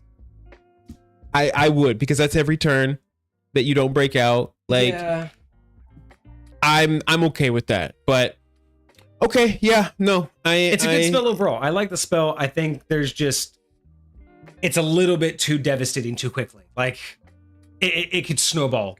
No pun intended, but this one could snowball very quick. That's cute. I like that. All right. Hecate says, I had to run this one game, but surprisingly, it was only good for a breather for one round. Just my personal experience was going against Blackguard, so they hit hard. Yeah. And that's the thing too. It really depends upon like the game. I just try to look at it from a lot of different angles because if I were to throw this on a party, and I took 2 players out of a party of 5 for 3+ rounds, like that would probably be game over for the party. If you could, within a couple, within the first round or 2, just isolate 2 full characters, the party's mechanics would crumble. Like all the tactic, all the strategy, depending upon how you did it. Like again, but then again, those parties they usually don't have more than 6 members. If you're a player that has this, you could easily be going up against a horde of like 20. True. No, and that's what I'm saying is I just try to look at it from all angles to make sure the balance sounds right. Because again, from High Point point of view, there's no such thing as player only and monster only, right? Like everything exists in the realm to exist. So I always have to look at it from the point of view of if you would bitch at me for using it at you, you can't use it against me that same way. And honestly, that's how I better approach. I think I prefer approaching balancing that way instead of saying, oh, I wouldn't like that and I don't like that, so I'm going to balance it out. I look at it not from what I think is a balance, but I basically look at it from what would be fair to throw against unseasoned or seasoned players, right? There are just some situations that you throw at people and no one's going to be happy. And if that's the case I run into, that's where I start to draw my limits of then you can't do that to me. Because it wouldn't be fair for you to, turn around and be like, well, you can't do that as a DM. Be like, then why can you do it as a player? Like, just facts. I'm just saying, like, All right. So otherwise, really good. Des says, you just triggered my nerdism, and I want to fill in all of the X-Men info. So, Des, if you're interested, we actually have 2 things coming up in the near future. So if you were here earlier in the stream, we talked about the sidekick challenge. What we basically are doing is we have a thread in Discord right now. We're trying to get a bunch of people in the community to give us ideas of famous sidekicks that we're going to convert into D&D onto D&D character sheets. And then we'll do a special stream where we run like a tournament style arena where we pit them all against and see who the last sidekick standing is. So we want to do that. But we also want to do a full episode where we take a bunch of famous pop culture heroes, DC, Marvel, TV movies, anime, and just live on stream, we either present or we'll do it live on stream where we actually convert them. We'll take a character, we'll talk about all of the aspects of them, and then we'll try to put all of that together. So we do have 2 of those series coming up, both the Sidekick series. I don't know if that's gonna be 1 episode or a series, but the hero conversion. Des thinks the Robins is gonna be a series all in its own. Oh, Robin. Oh yeah, just all the different Robins. Oh, and that's the great part, is like if someone wants to come in and say Batman and Robin, that's one thing. But if someone comes in and says, I want the 1979 Robin, and someone comes in and I want, Batman and Robin, and then someone says I want Batman Forever's Robin. Is Nightwing count? Because he's his own dude, but he's Robin. But Nightwing was when he became a hero. Yes, Nightwing. Robin is the sidekick. Nightwing became his own. Yes, you can't do Nightwing, but you can do Robin. Okay. And that perfectly counts. If you have someone who was a sidekick that became a hero, that's okay as long as you use the sidekick version. Okay, legitness. Banishing Smite is also good for disrupting teamwork. It's also a 5th level and a bonus action. Yeah. Oh wow. Dick Grayson, Jason, Tim, Stephanie, Damien, and Carol. Yeah, those are all just the different Robins from various series. Well, and again, that's not the iterations too, because Dick Grayson has like 4 iterations. Oh yeah. Like you have the movie adaptation, you have the comic book adaptation, you have the cartoon adaptation. So you can break them up, right? Like I wouldn't want to get so like insanely crazy, but I would accept a couple categories. Honestly, what I would do, and this might be cheating, but I would see if whoever it is that they put has a death battle, and I would go and like use a lot of the research that they have for the death battle just to get an idea. I don't want to use other people's stuff though, man. We got to do it ourselves. That's fair. We have to create it. It has to be of Misfit Gamer Studios. Otherwise, we're React content. No better than those reactors. Okay, we still have spells to go. Okay, so Glacial Palace is a 7th level spell. Casting time is 1 hour. It has a range of 120 feet. Casting time in 1 hour.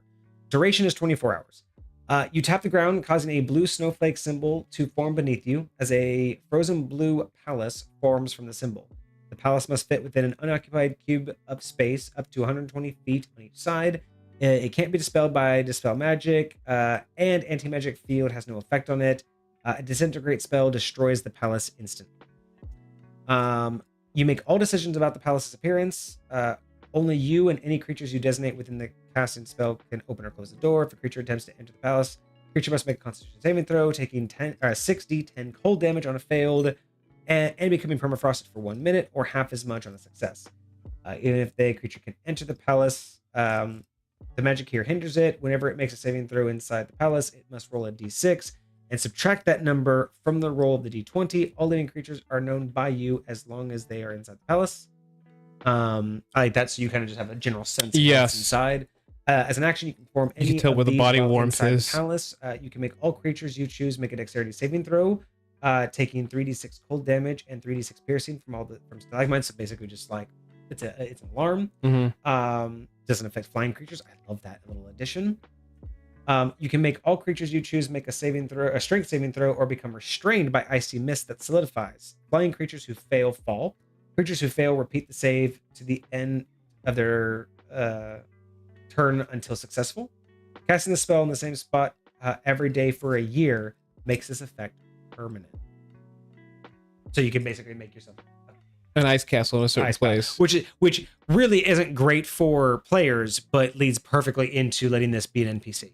So it's one of those little tiny things that allows this to easily be an NPC option, right? You can just come into a giant ice palace, find out it's this thing as your BBG. No, I really like all of this. It's basically, it reminds me of is that Mordekainen's there's certain ones that are in here. I'm trying to figure out what they're called, but there's it's the door, like you get the door and then you go into your palace. I think it's Mordekainen's palace, but that's the only one that I know of that does something like this. But no, I think this is dope. This is really cool. 120 feet on each side. That's it's pretty big. It's not not. That's decent size. Yeah. No, maybe not a palace. 100%. I like it. 7th level spell feels right for this. Yeah. No, you got a huge thing. You're doing this for 24 hours. Like, yeah. Okay.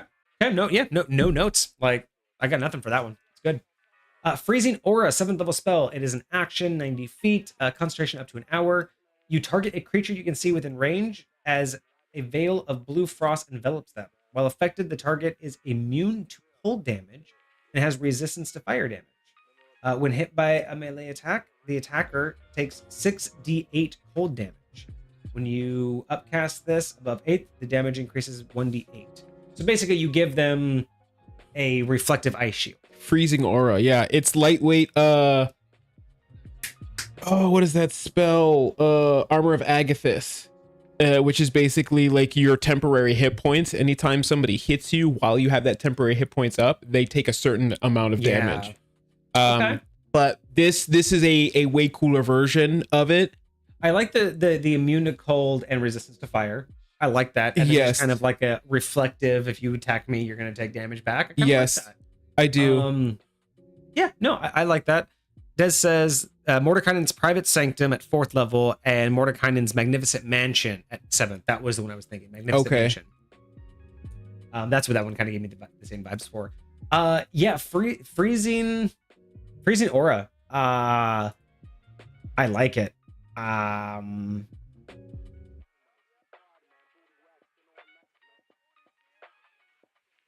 Actually, I would make one change. Okay. I think the description should say you and one target and one creature, like you and one creature you can see within range, would be the only thing I would change about this. And maybe that's too much. But I kind of what way? In the sense that this would affect you and one other person. So you could only save one person? No, it's so you target a creature you can see, and the blue frost envelops them, and you give them immune to cold damage. Oh, I'm thinking add in the fact that you cast this, and you and one other person that you see within range get this. So it's 2 people, me and someone else get it. Now that's not normally how spells work. Normally they're a single target. Yeah, but I don't know. This one kind of feels with the class that we're building. This one kind of feels like it would affect me and someone else as well. So just throwing that out there as an idea. Oh, you can also twin spell. Good point, Hecate. Just twin spell it. I would, yeah. No, that's kind of solves my problem. Here's the only thing I would say about this, and this is maybe just my own vibes. This feels like a touch spell, not a 90 feet spell. This feels like it just feels like I'm gonna imbue this. It's gonna last for an hour. I'm usually doing this in some sort of preparation. I don't necessarily need a range on this. I would call this a touch spell. Yeah, with up to an hour, I see what you're saying. No, yeah, I get you. I got you on that one. I agree.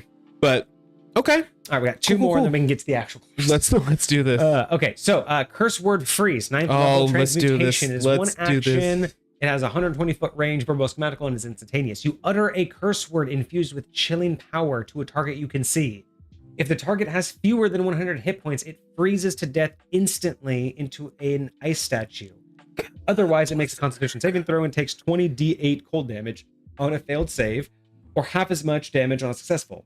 If the target dies by the spell, the body becomes an ice statue that is cursed. Whenever a creature touches the statue, they must make a Constitution saving throw or slowly start to freeze into an ice statue. They repeat the save at the end of their turn. After 2 fails, they become an ice statue and are cursed as well. A greater restoration can restore this effect. Wild. That curse is crazy. There's only one piece I would change to the curse, and this is more for like high point, like just being pedantic. But I would put verbiage in there that as long as the statue like doesn't sustain more than 50% damage.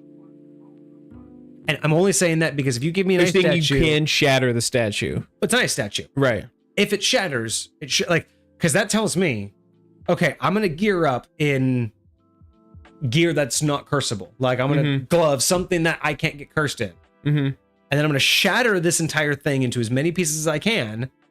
And then I'm going to either spread them or I'm going to turn this into a gun or a crossbow. I'm basically going to turn this into ammo that I can curse people at a distance. If you tell me that this statue can be broken into 1,000,000 pieces, and if I can preserve those pieces and anyone that touches those pieces gets cursed, as a player, I will abuse the crap out of that. I will try to infuse it in money.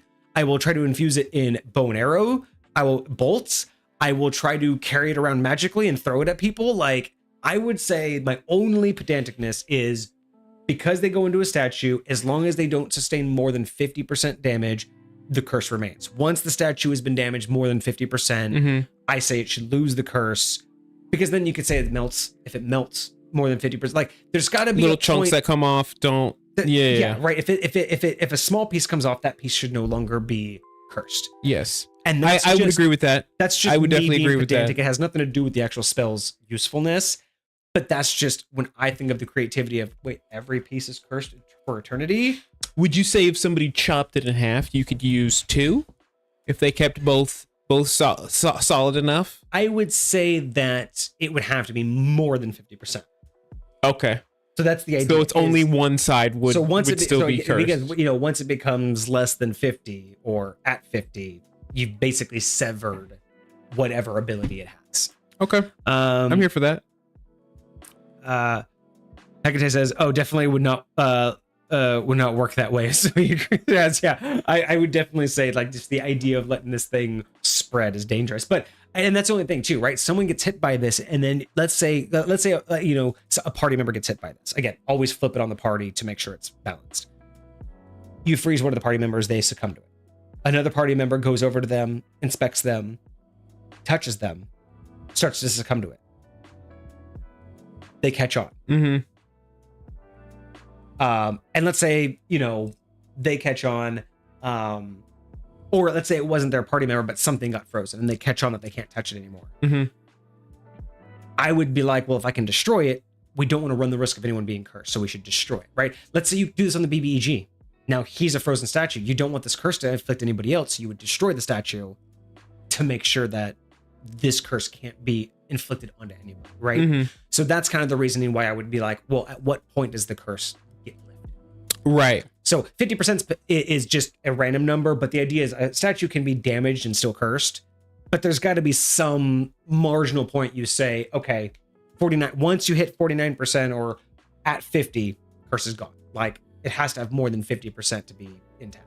Okay. And that's just for lore purposes, right? That's just for narrative based. That's a lot of damage. That's a lot of damage. But that's cool. Facts. I do love the idea that it's cursed. I love that this is not just, again, you're not going to lose a point here because we've talked about losing points for just reskinning something, right? This is not power word kill. Yo, this is not power word kill, but this is so cool. This is so much better than power word kill. Oh my gosh. I absolutely love this. I love turning them into a block of ice. Like, you gotta have that ability as an Ice Monarch. No, just be like, freeze. I'm also like oh, God, this is immediately now making me realize that power word blank or power word X is so underutilized. Like, there needs to be more power words. This tells me I want to do a whole episode or whole series where we create new power words, because power word freeze, you get to freeze and then it's a ongoing, because there's power word kill, you die, but then power word freeze, but then you can spread the disease. Can you imagine a necrotic power word where if you die from this power word, you get immediately rezzed as a zombie or undead under that? Could, like, again, and like, imagine anybody you kill while under that, you immediately, like anything that kills. Yes. That's and it the just point. Like, you could take turns this into like a concept crazy of, plague. like power word kill has always been like the end all be all, but why don't we have these power word curses, these cursed power words, where they do power word kill and then some? We gotta do that's another topic idea. We should. I write like that. down. I like that. We should. Yeah. Okay. So no changes. No adjustments other than just the verbiage that at some point the curse gets lifted. And then we have True Iceberg. This is a level 9. 1 action, range is 1 mile, verbose magical material. The material is a fang of an adult white dragon or 1,000 gold. Preferably, I would have it both. Like, don't say I gotta have a fang of a white dragon or I can just pay some gold. Like, come on, 1,000 gold at this level is gonna be too easy to get. I'm sorry. got to be the White Fang and 100 gold if you're gonna do the gold, or 1,000 gold. But I mean, if you're gonna undo a White Fang, it's gotta be 10,000. Fair. If I have to go tangle with a dragon to do this, 10,000 gold minimum. You know what I mean? Make it hurt. It's gotta hurt. I mean, it's 9th level, man. It's gotta hurt. 1,000 gold ain't nothing. Yeah. I sneeze 1,000 gold at 9th level. Lightweight. Well, I guess that would be at 20th level, but you know what I mean. All right, so description. You create a massive iceberg in the sky that descends on a point you can see within range. Each creature in a 60-foot radius sphere centered on that point must make a dexterity saving throw.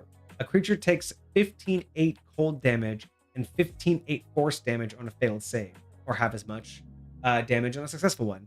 When the iceberg settles, a glacial blizzard forms from it and expands 5 miles in all directions, freezing all plants, nearby water sources for 1 year. It cannot be dispelled. Only a wish spell can end the effect. So, is this the same glacial blizzard that we had a spell of a little bit ago? But for 5 miles.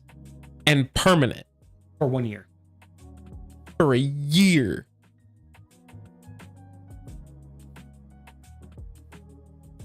Okay. Here's my first thought. You find out where the BBEG's lair is. Yeah. And he's creating an army or something. Be a mile away and I'm just like, nuke. Well, see, here's the funny thing though. Oh, you gotta run. Range is a mile. Area of effect is 5 miles. You gotta run. You ain't getting out of that blast radius. Your party has to run. You ain't gonna get affected by shit. You're the Ice Monarch. Like at this point, I'm assuming. Well, yeah, I'm assuming the class would be immune to all of this. So the Ice Monarch will be fine. He can drop a nuke wherever he wants. But that's the problem. This is effectively a nuke, and I don't know another 9th level spell this devastating. I don't even think Call Meteor is this devastating, is it? Meteor Swarm, let me I don't even think it's that. Like, I'm trying to think of another 9th level spell that is that impactful. Like a 5 mile radius, so a 10 mile diameter area is now affected by your blizzard, an ongoing blizzard for 1 year. And this is a spell I can cast every single day as long as I have materials. First off, definitely no way it's 1,000 gold. Oh yeah. No way this is 1,000 gold. That's 10,000, 50,000 minimum. It's definitely both. It's definitely that. It's definitely 10,000 and a white dragon's fang. Well, and what's funny is like you kill one white dragon, how many fangs do you get? Yeah, one white how dragon. nice your DM is. That's what I'm saying. You know, like this might just be too OP. So it is less damage than Meteor Swarm. How much does Meteor Swarm do? 20 d6 and 20 d6 fire and 20 d6 bludgeoning. Okay, but what's their area that it affects? Because this is a 40-foot radius sphere. So this is a 60-foot radius sphere that does that damage, and then it ends with a 10-mile diameter blizzard for 1 year long. That does the blizzard effect of. Yeah, anybody who's in the middle of that is just gonna die. Yeah, you can't leave that. They take 40. So for anybody in that, you can't leave that. That's 68 cold damage and falls prone for a year. Anybody in that area, everybody dies. It's a nuke. It is literally a nuke that turns that area into nuclear winter for a year. That is literally a nuke. That's why. So Hecate, this sounds like okay. I made the spell to be OP. Just wanted you did okay. Hecate says I made this spell to be OP. Just wanted a nuke spell for the Ice Monarch. Also, it's a 40-foot radius for each meteor. 44. Oh, for each meteor in Meteor Swarm. Oh snap! Yeah, so it does cover a big area, but like, that's crazy. But it doesn't make the land permanently uninhabitable. Like, it makes it uninhabitable. Like, you know, so you get 4 meteors. Yeah, and each one of them does 20. That is crazy. But also, now, that's true. That's it though. It only does the damage portion. It's just now a critical, but it's not. Okay, so did you do what you set out to do, Hecate? Yes. Is it balanced? No. But I applaud you for trying. But to be fair, let's face it, like spells like this should exist because we don't really have beyond 9th level spells, right? Like, unfortunately, that's just it. ninth level is the end all be all. And should a spell like this exist? Yes, but in high point, this would be teetering on like god level magic. Like this would be a magic I would reserve for an immortal, not immortal. Like even at ninth level, a whole year, and I can do. Would you say the same is true of the wish spell? No, because a wish spell has a lot more limitations in terms of verbiage, right? Because you can only get one thing, very specific, and as a DM you can fuck with it. There ain't nothing I can do. This 10 mile area, you just fucked for a year in game. Can you imagine? Just boom, that town gone. Oh, I beat another white dragon. That town gone. That town gone. That BBEG, his castle gone. Like, it's too cheap, and it's too much of a nuke. And it's definitely too cheap. And to be fair, most of my hesitation for the nuke part, like I'll say all of my hesitation for the nuke part, is because the way that High Point functions. I run an ongoing campaign, right? I run an ongoing narrative. Destroying an entire 10-mile radius for a year would just destroy so much of my, like, for me to keep track of that, and the fact that you could just do this however many times, like, and then put that in my realm, then allow anyone to do that. There would be no more white dragons. Everybody, like every mage that had this, it'd be the rarest thing in the world. There'd have been a whole nother war just because this spell existed. And one monarch would just try to rise. You know what I mean? Like, so I wouldn't allow it because the way I run. No, granted, if you're just running a one shot, who fucking cares if you drop a nuke? It's a one shot. But if you run an ongoing campaign with an ongoing story, what I would say is, if anything, actually, here's what I'll say. This does deserve to be a 9th level spell. It needs to be way rarer to get the materials. A rarer dragon and way more gold. Like there's like a chromatic dragon or like a there's no way a single tooth and 1,000 gold. Like it has to be a tooth and like 10,000 gold, and like the tooth has to be pristine, which means anytime you kill a dragon, not only do you have to not hurt any of the teeth, but then you have to find one that's like not decayed. Maybe it has to be the right age of the dragon. So that's even better. It has to be like the prime age. It can't be too old. Otherwise the teeth are decayed. It can't be too young or they're not fully done. Like I was even thinking like you had to do it within like a certain time period of after killing it or something like that, or maybe get like its heart or like its ice core or something like that. Something you would use. I'm okay calling this 9th level if the material is way more, because we're just stuck with D&D saying 9th level is the highest, right? But that doesn't mean that the magic shouldn't be able to do these things. It's just that what you need to accomplish it needs to be harder. I agree. I definitely agree with that. But Hecate set out to make a nuke, and that's exactly what they made. So good on them. God bless America. This says the only thing I'm iffy on is that this can be undone with Greater Restoration. The only thing that can be undone with the Greater Restoration is the what was that? What is Greater Restoration level? What level spell is that? What level spell is that?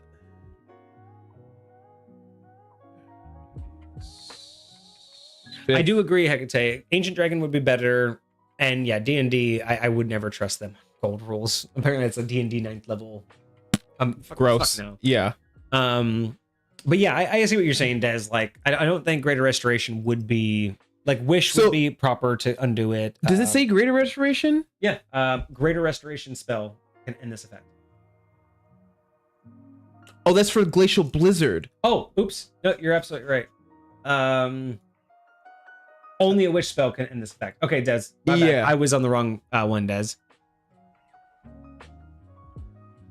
Oh my god. I cast Wish. I want all the teeth of the ice dragon in the mountain on the horizon. Okay, I got all of my wish. I got all of my my materials. All right, cool. Well, that was a nice hour and a half long just talking about spells.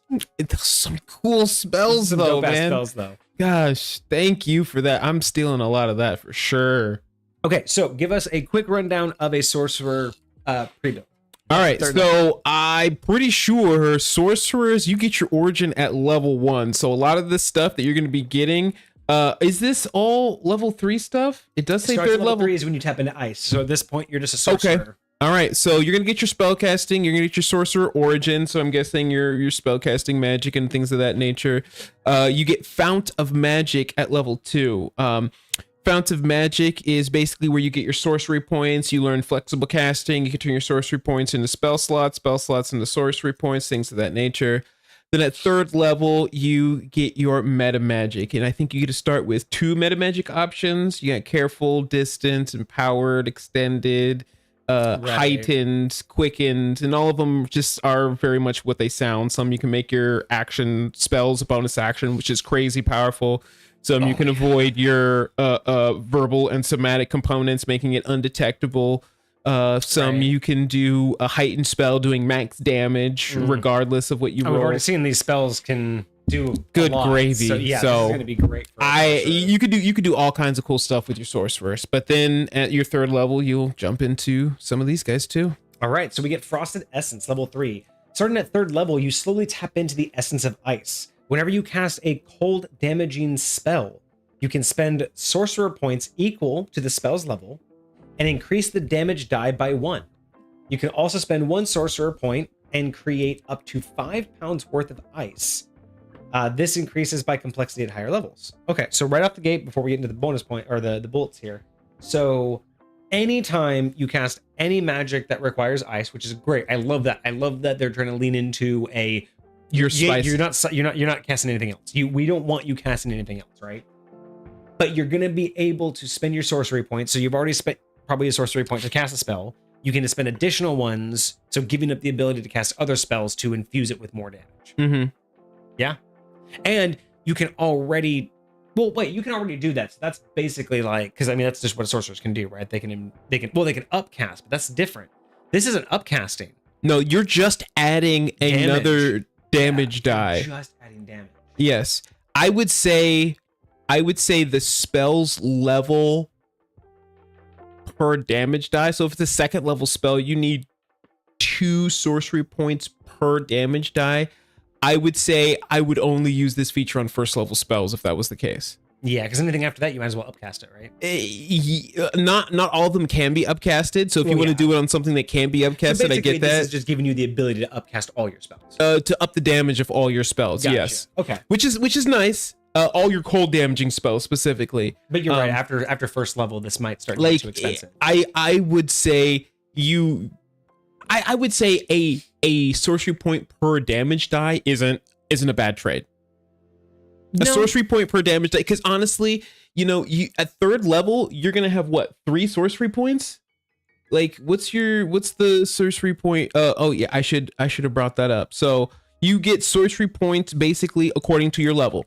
So starting at 2nd level is when you get your sorcery points. So at 2nd level you have 2 sorcery points, and at 3rd level you're only gonna have 3.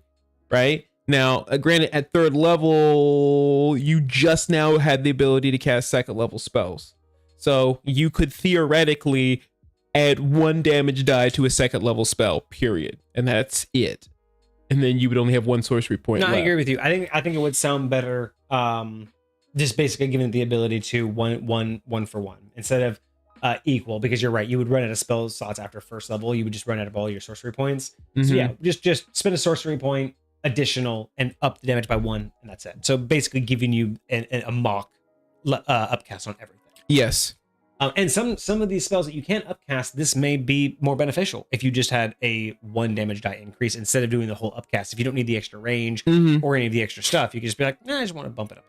Yeah. So that might be better. All right. So, and then you also can create, and then you can use a sorcery point on top of that. So when you do ice magic, you can also use a sorcery point or sorcerer point to create 5 pounds worth of ice. And you can do one of 3 things. I'm sorry. No. Okay. So you can also spend 1 sorcerer point to create 5 pounds of ice. At 6th level, you can use your action and spend. Okay. So that's just in general. So I think I'm reading this incorrect. I think I'm reading it wrong. So one ability is spend the sorcerer point equal to your spells and get more damage. Yes. Another ability is you can create up to 5 pounds of ice. Yes. Then, outside of that, at 6th level, you get another ability. At 6th level, you can use an action and spend 2 sorcery points to create simple objects, like a sword or a solid table, that will remain for 10 minutes. It says remain frozen, but I'm assuming just remain. So I'm guessing that Is the 2 5 sorcery pounds. points is replacement for the 1 sorcery point 5 pounds. Right. So you spend at third to fifth level, you can spend a sorcery point to create 5 pounds of ice. Mm-hmm. Starting at sixth level, you can spend 2 sorcery points to create an object for 10 minutes, or 1 point for 5 pounds of ice. Mm-hmm. At 10th level, that increases to an action and 4 points to create a structure made of ice, such as stairways. It must reside within a 20-foot cube centered on the point within 60 feet of you, and it remains frozen for an hour. That's kind of cool. I like the example there, like a staircase, ladder, like a structure. Mm-hmm. I love that. That's they very thought cool. about that. I'm curious if it can be suspended. I'm assuming it would have to be structural. Like it would have. You'd to have to make be, sense. yeah. So it's not like floating in midair. Yeah. And then at 14th level, you can use your action and spend 6 points to create small shelter or a small boat that can hold up to 5 creatures. It must reside within a 30-foot cube centered on the point within 120 feet of you, and it remains frozen for 24 hours. That is very cool. I like that progression, and I like that we got it right now instead of, because we've talked about this before, where things should level up with you. Sometimes it's just at later levels it'll level up. I kind of like how it was just given us to us right now, like and all at once. I'm gonna be 6th, 10th, and 14th. And 14th. Okay, 10th level. Normally you don't get anything. You just get more meta magic. So it's nice that there's something kind of thrown in there. Nice. Okay. Okay. I like all of that. That's perfect to start out with. That sets this tone, gives me an idea of what we're going to be able to do with it, and it already sets me up to want to play with stuff. I already want to just start dealing with things. I'm going to right say now, 5 pounds worth of ice. That tells me that I mean water. Never have to worry about water. Yes. I would also say that outside of just utility like that, I'm curious what shape you can put that in, because easily that's catapult worthy, right? Oh yeah, catapult, mage hand, like you could 5 pounds worth of ice. I can make ice bolts. Yeah, and let you fire them out of an arrow or a crossbow. Exactly. And so, depending on how detailed you can create these things, you're the perfect assassin. Yes. Ice bolts melt. Yes. There's no murder weapon. Yes. Easy squeezy, bro. Easy squeezy. Just ice bullets, man. Just ice bullets. No one will ever know what you were. There'll be a wound, but there'll be no ammo. Never on. Just a puddle of ice or a puddle of water. That's crazy. Mm-hmm. Yeah, Hecate's laughing at that one. That's the crazy part, man. That's the craziness. Okay, I like that so far.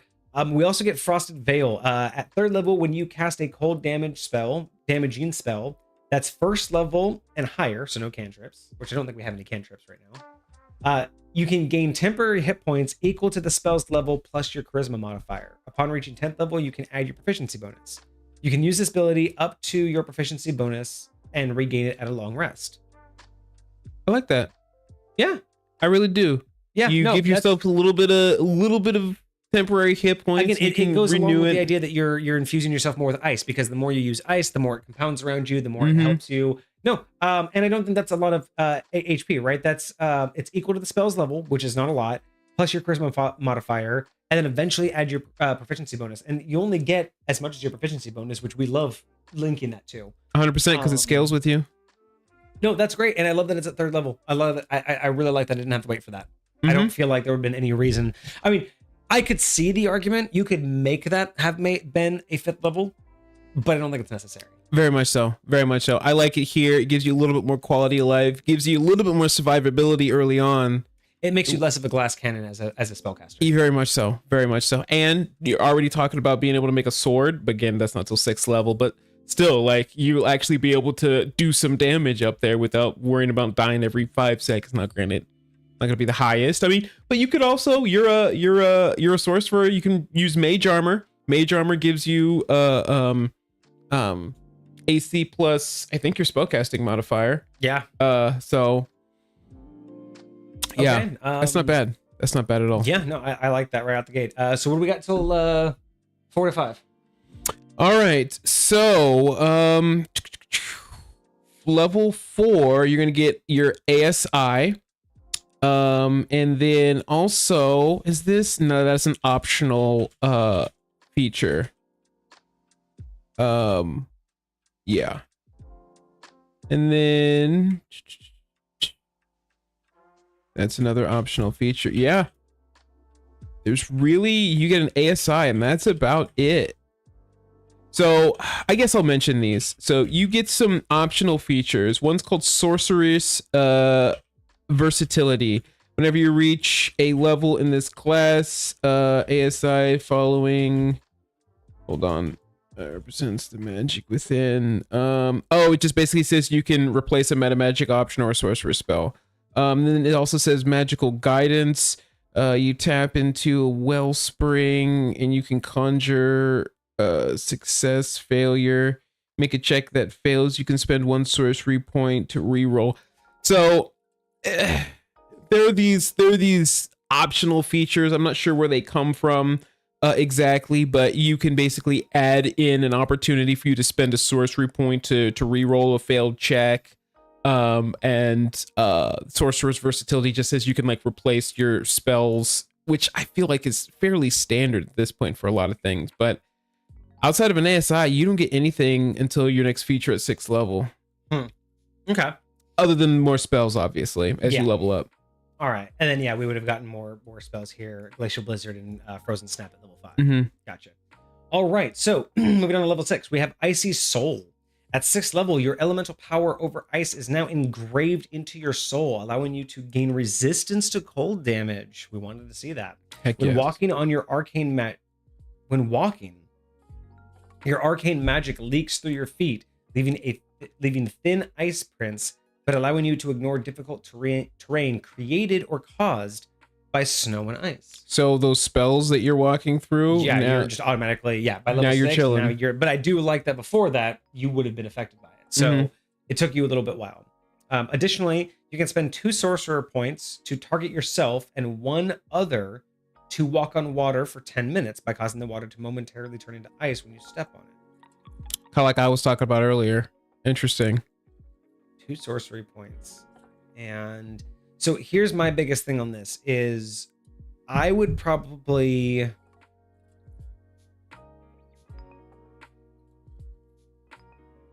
because it says like you spend 2 sorcery points and you can walk on water for 10 minutes, but like, is it any water I touch for the next 10 minutes or is it only in an AoE? Like if I go into a lake and I walk across it let's say I can walk across within 10 minutes.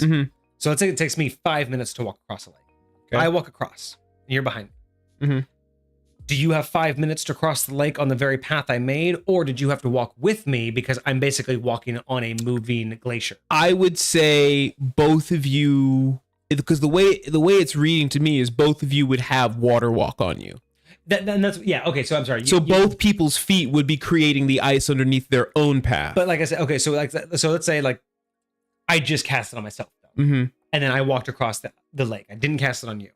Would you be able to follow if I've crossed already? Would you be able to follow on a path of ice, or would you have to have kept up with me because the ice is only forming around me? I would say the ice is only forming around you, and I don't even know if keeping up with you would work because it feels like once your feet leave that, it's gonna. Because it's like saying that it leaks through your feet, so it's not like an AoE. You were just walking on ice and you're creating it.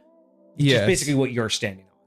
So in that particular case, then for 10 minutes, then yes, I'm okay with that. For 10 minutes, you can give 2 people the ability to walk on ice or on water. I would also give you the ability to like add 1 more person for an additional sorcery point. So like if you wanted to do like 3 of you, you give me 3 sorcery points, like you and 2 other people, or enough people equal to your proficiency modifier. Sure, yeah. So it's that's 1 sorcery point. You can max out at that many people up to that. Yeah. Let's face it, at max level, you have the party. For sure. At 18th level, you're going to have the whole party affected, but that's it. So you're never going to get an army. You're never going to cast this on an army, but you would be able to cast it on the whole party eventually. I mean, shoot. I mean, you the high enough level, you just freeze the lake. Everybody can walk over. Okay, I like that. That one magic spell, the beam for 40 feet, and you would just turn it into ice. Actually, yeah. I feel like that should.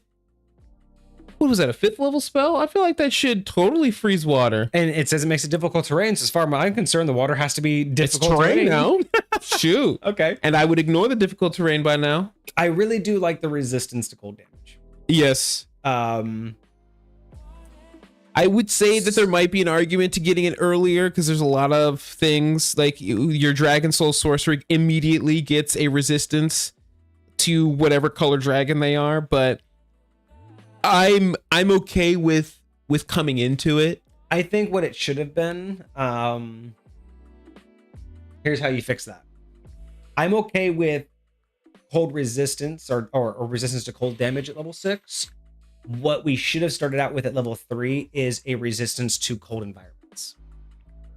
Oh, so like if you're in an extra cold place, you don't really take adverse effects from it. Like you're not slowed by cold. You don't need to wear good clothing in cold. Metal doesn't affect you in cold. Like you could wear metal and in being cold and it doesn't give you any, because that's usually a detriment that you'll get. Yeah. I would say that should have been first. Environmental effects don't affect you at 3rd level. Then up at 6th level, it's damage.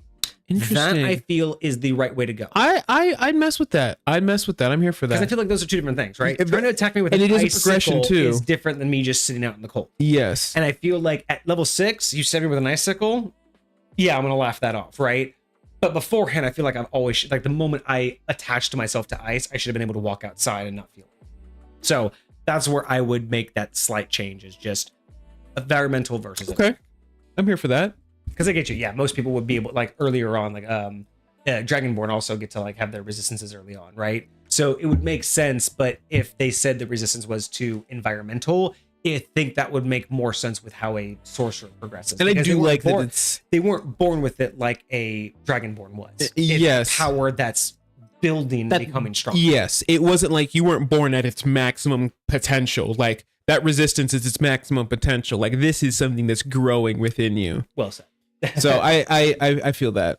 Okay. And then we got also at level 6, we got Wrathful Freeze. Additionally, at level 6, you can change the damage type of your sorcerer spells to dealing cold damage by expending 1 sorcerer point. Interesting. So at this point, you're just trying to say that any spell now that I cast that does damage, I can change the damage in order to get all of these other benefits when I cast a cold damaging spell. I would limit that to like certain damage types. It's very meta magic, which is nice. I would say that like we have more to read. So let's see if it limits it first. So when dealing cold damage to a single target of a spell level 3rd or higher, you can cause the spell to erupt into shards of ice, hitting creatures within 5 feet of the target. So when dealing cold damage to a single target with a spell of 3rd level or higher, you can cause this spell to erupt into shards of ice, hitting creatures within 5 feet of the target. Each creature must make a dexterity saving throw, taking 2d4 piercing damage and 2d6 cold damage on a failed saving throw, becoming permafrosted. You can also use this ability up to half your sorcerer level, rounded down.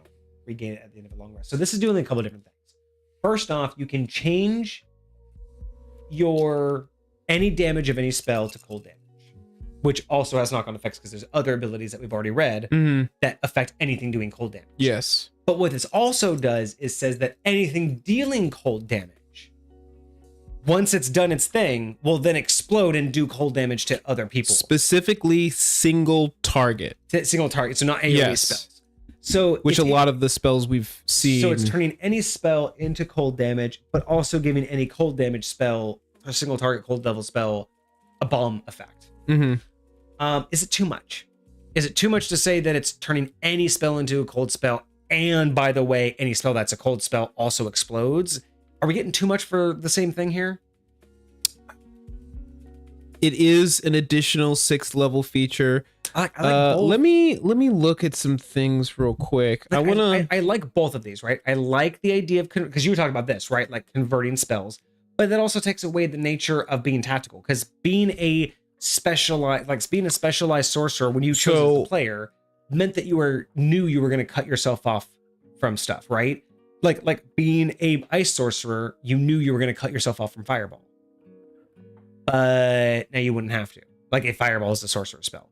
Yeah. And that's kind of where I draw issue with it, is like, I get the idea that you'd want to be able to basically any spell you cast, you can influence, but that's different than basically saying that there's no tactic here now. Now you don't have to worry about what spells you have. Everything's an ice spell.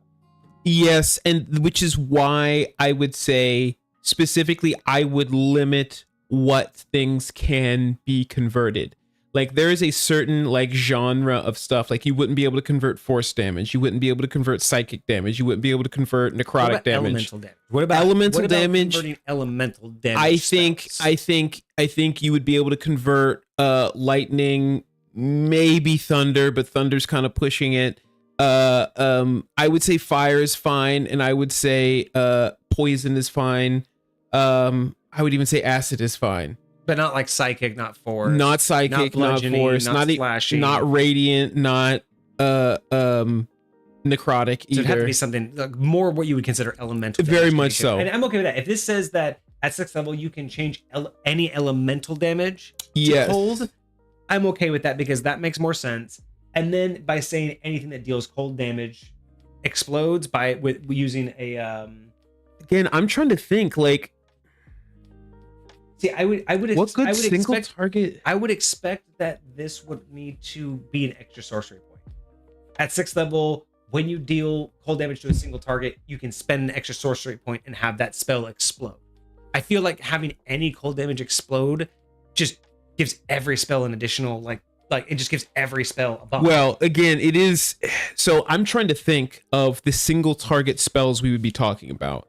The only thing that I could really think of is so this wouldn't be it.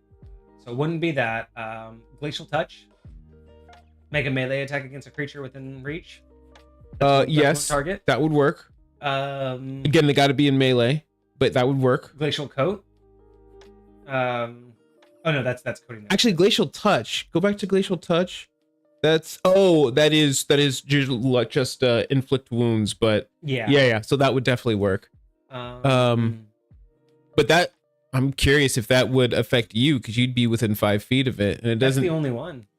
Everything else is AOE, and I don't know of any other like specific sorcerer spells. There is one. It's not necessarily specifically sorcerer, but I know sorcerers can use it. It's one of my favorite ice spells. It's called I think it's Ice Knife. Mm-hmm. I know Ice Knife. Yeah. And that one already explodes and hits anybody within a 5 foot radius.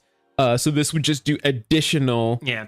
I don't mind this. Like I said, I don't mind if we change this to elemental damage and go to cold, because again, then you're getting all that other stuff. But I just feel like when it comes to the exploding part, that should be an extra sorcery point.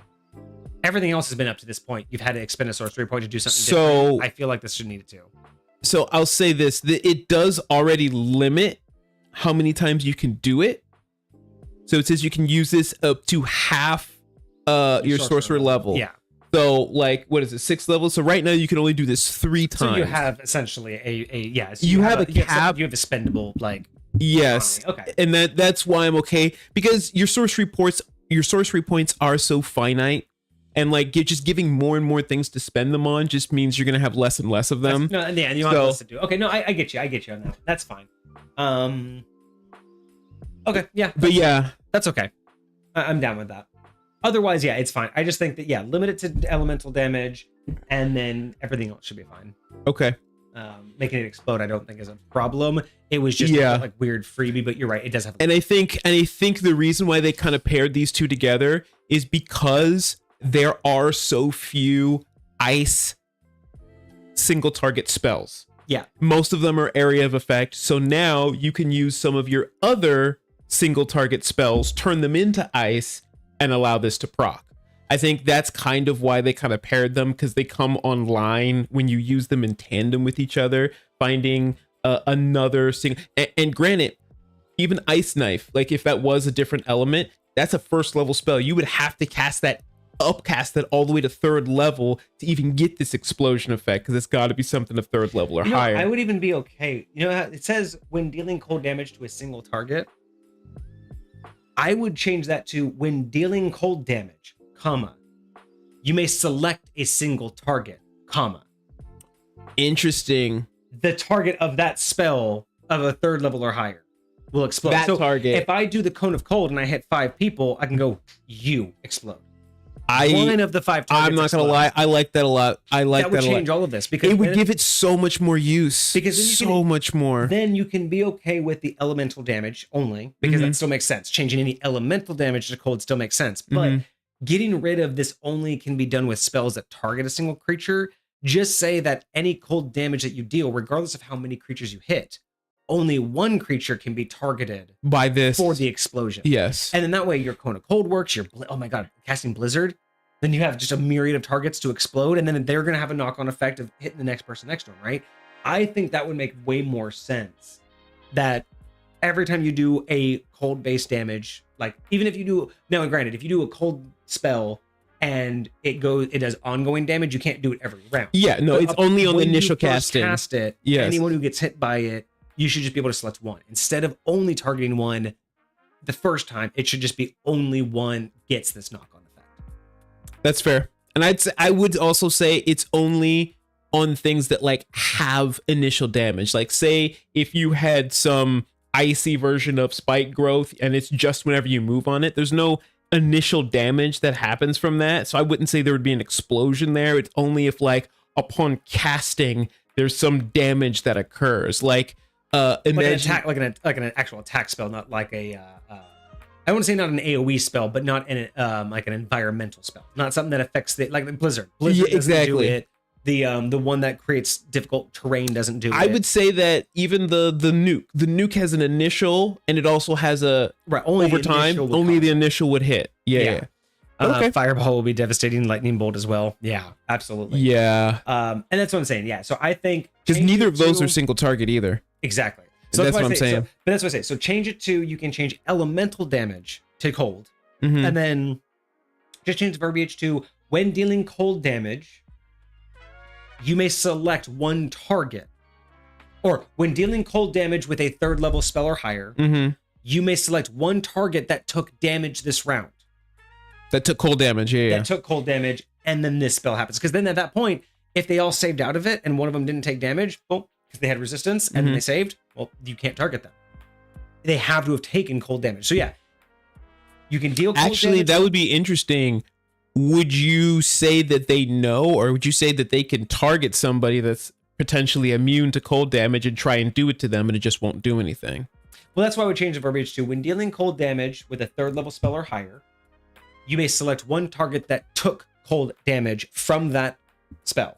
So that would potentially give that person, he would be like, all right, I did this cone on all these people.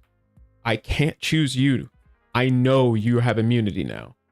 So like, I mean, well, it is 6th level. So like being able to like gather that meta knowledge through the casting of any cold spell that has an area of effect, you'd be just like, hey, I want to know if anybody's immune.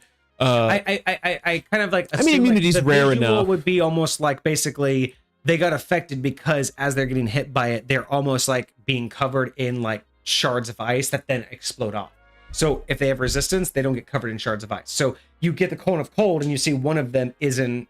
See, I would say somebody who has got immunity to that, it's not that they wouldn't get covered in shards of ice, it's that it would completely unphase them. It's like, yeah, you covered. I mean, however, you know, that's DM narrative. Yes, like how that actually comes about, I don't think matters. I think the idea would be, I think to answer your question, I don't think there would be any issue if I did a blast of Cone of Cold and you found out that this person is now immune because they didn't get affected because they didn't choose to. If they chose to let their immunity shine through, like, again, it's all, you know, again, you can narrate however you want. If you're a DM who really thinks that those kind of secrets shouldn't be given away so easily, then you narrate that everybody gets covered in the same amount of ice and everybody looks like they took damage and everybody does their notes. But if you just say, okay, you take damage, you know, you don't.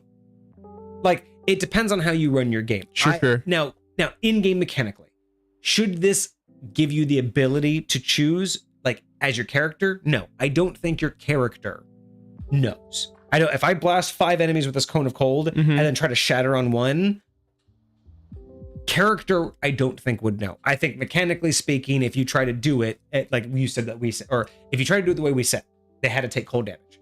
Let's say someone has immunity and you didn't know it. Mechanically speaking, I don't think the DM, I don't think there's any lies to happen there, right? you now find out mechanically that they're immune to cold. Mm-hmm. Can't do anything about that. That's a mechanic of the game. But does your character know any better? No. I would consider that meta knowledge. I would consider that you shouldn't let your character act on that knowledge. Now, if you in-game said, oh, I'm going to make that shatter on that person, and you're like, well, you can't because they didn't take cold damage. And that's how you found out. Your character didn't find out. You just retcon that and go, that's not the character he would have selected. Mm-hmm. That's how I would run it. Mechanical versus narrative. I don't think it tells the sorcerer anything. I just think it would be a retcon of you would have chosen a different enemy. Okay. But that's because narration wise, again, if I blast you with cold, even though you're immune to the effects, you're still going to look like I blasted you with cold.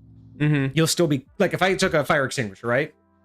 With someone who was wearing no clothes and someone who was wearing really good clothes, you both are going to look like you got sprayed with a fire extinguisher when you're done.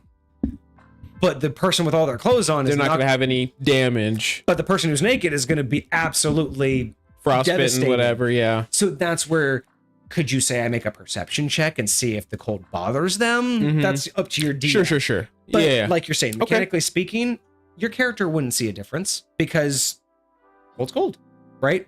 The effect is the effect. Mm-hmm. But yeah, I do like what Wraithful Freeze is trying to do here, overall. Very much so. Very much so. As do I. All right, so we go down. So what happens between 7, 8, and 9? Okay, so here is the deal. So just as a side note, again, there traditionally is no level 10 feature.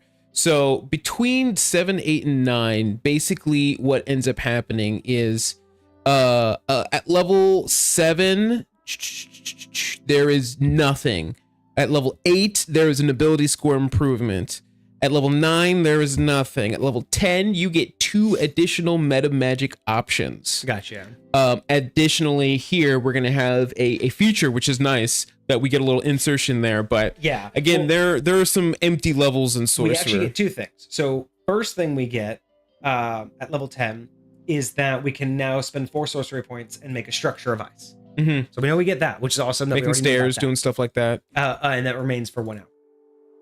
Then we get Master of Ice. Beginning at 10th level, your control over ice has become more sophisticated and precise. You're able to now find weak points in creatures' armor who are resistant to cold damaging spells. Spells you cast ignore resistance to cold damage. You gain Freezing Sphere and Wall of Ice as available spells to learn. So I like the addition of the new spells. Your Icy Soul feature duration increases to 1 hour, and the number of creatures you can target equals your proficiency bonus. And the Icy Soul feature was being able to walk on water. So I can now. So now you can target. Oh, so it does scale up. Well, it does now. So now you can cast it for 1 hour instead of 10 minutes. Okay, very nice. And you can cast it to a number of creatures equal to your proficiency bonus. So basically your whole party. Basically what we said, yeah. Okay, so that's cool. So at level 10, so let's talk about damage resistances, right? Damage resistances can mean a lot of things. Like you could explain away a lot of things. You know, a rock creature having damage resistance to slashing makes perfect sense. When I think of resistance to something like an elemental damage, I don't think of the armor that you're wearing. I would agree. Now, if you had it written in that they are armored for cold, totally agree that you could write that in. But when I think of something having, like, I'm thinking of a Yeti. That Yeti's not wearing armor. There is no, it has a bald spot in its fur, so you're gonna wiggle. I'm sorry, just narratively speaking, the idea that you get strong enough to overcome resistance is a touchy subject because it's part of just, I'm being pedantic because you said armor and I don't think that's really where resistance comes from, but is level 10. I don't think coming over resistance. I don't think overcoming someone else's resistance is a problem. I just want to have the conversation. Is level 10 the right time to be able? Are you strong enough at level 10 to overcome innate resistances to things? Now, so all we're saying is that they take full damage instead of half damage if they were resistant. Yeah. So my only thing is not, I think doing it is fine. I just don't know is level 10. I will say because it is just the one and not the entire shift, which I have seen, where it's basically Immune if you becomes were resistant exactly becomes that, and then all the way up to normal vulnerable. Vulnerable. Yes, like because it's not that whole shift, it's just you can overcome resistances. Like the number of creatures, when I look at the usability of this, like how many creatures are you really just going to be mowing through that have these resistances at level 10? It's gonna be very campaign specific. It really, I guess what it really does is it harkens to the idea behind the mastery of one element. So I'm okay with it. Yeah, no, I that's the only conversation I want to have. Is because I know level 10 is mid game, but there's a weird, in my opinion, there's a weird like way that this sets up. Like 6th level and before is early game. 6 to 12 is mid. But there's this weird thing where 12 to 15 really isn't late game, but it's not quite mid. There's this weird evolution between 10th and 15th that's beyond mid game, but you're not at late game yet. You know what I mean? Yeah. And I feel like there is. It's like you have early game, mid game 2.0, right, late game. And that's where I always go when someone just drops something at level 10, it's like level 10's a good middle ground, no pun intended. But sometimes you got to look at what stage. Are you in mid game or mid game 2.0? Yeah. And sometimes things like this are better in mid game 2.0 because even just that, because I always feel like right around level 8 or 9 is when it really when you start to, I think, notice how much longer it takes to level up. Like up until about level 7, level ups feel pretty good. Once you hit level 8, it's like, wait a second, should we have leveled up by now? And all of a sudden, it's again session after session, right? And level 10, you're not even supposed to be getting a feature, and that's why I'm okay with it. That's why it's we're building a better case for it to be at level 10. But I'm just trying to explain why I questioned it. For sure, sometimes something comes out and you're like, maybe 13, 14. I would say I think this early on, because from here on out, like you said, you're not going to be getting a lot of these unless it's campaign heavy. It's really going to lean into the mastery of this element. And as we move forward, like you said, it's not a whole shift in all of the resistance mechanic, right? It's not turning immunity into a resistance. It's not doing the whole shift, which means that there's a likelihood that we will get those things later. And I wouldn't mind that. Start with overcoming resistance, then later getting immune to resistance, and then the last one turning regular into vulnerable. I mean, think about it. Like if I look at what my ice is doing, it's like, all right, all these people who have built up like either thick skin or like whatever magical resistance, like the magic ice that I have is more powerful. It overcomes that. It like seeps into the cracks of whatever it is, and just it permeates to your core. And that's what I kind of like about what it is that you're building. Like even the description at the beginning says like, this is what you're going to become. You're going to become this lightweight ice elemental that can just do all the things. And so I especially with how things are progressing, I feel like this is paced decently well here. Yeah. And I even like the little bump of the Wrathful Freeze feature, being able to increase it to an hour. And is that Wrathful Freeze? No, that's Soul. The Icy Soul. Yeah, the walk on water thing. Yeah, no, I agree with that too. So yeah, no, I think that's fine. Level 10 is a good spot. You're not normally supposed to see something here. It's only the resistance. It's only situational. So yeah, it's a thumbs up on this one. All right, anything to level 14? Ability score improvements at what level is that? At level 8. I'm sorry, at level 12, and then 14. That's it. All right. Okay. So at 14, we get True Ice Body. Starting at 14th level, your life essence slowly starts to transcend ice itself, stepping into the realm of True Ice. You gain immunity over cold damage and have resistance to fire damage. Okay. That's cool. At level 14, that's just early enough. Like I would normally reserve I mean, it is mid-game 2.0. That's what I'm saying. I would normally reserve immunity For late game. 16th, but with the progression so far, and like we said, it's situational. Like, how many creatures are you coming out that specifically do ice damage? Like, it's acceptable. I would never have accepted this any earlier than 14. I prefer 15 or 16 because, again, this is still mid-game 2.0, but we're just about to flip over. So yeah. I'll forgive it. But it's anything else would have made this OP. Like, anything else would have made this go to 16th level, but the rest of it's like, right. Like I said, man, all of this together, this is an OP build.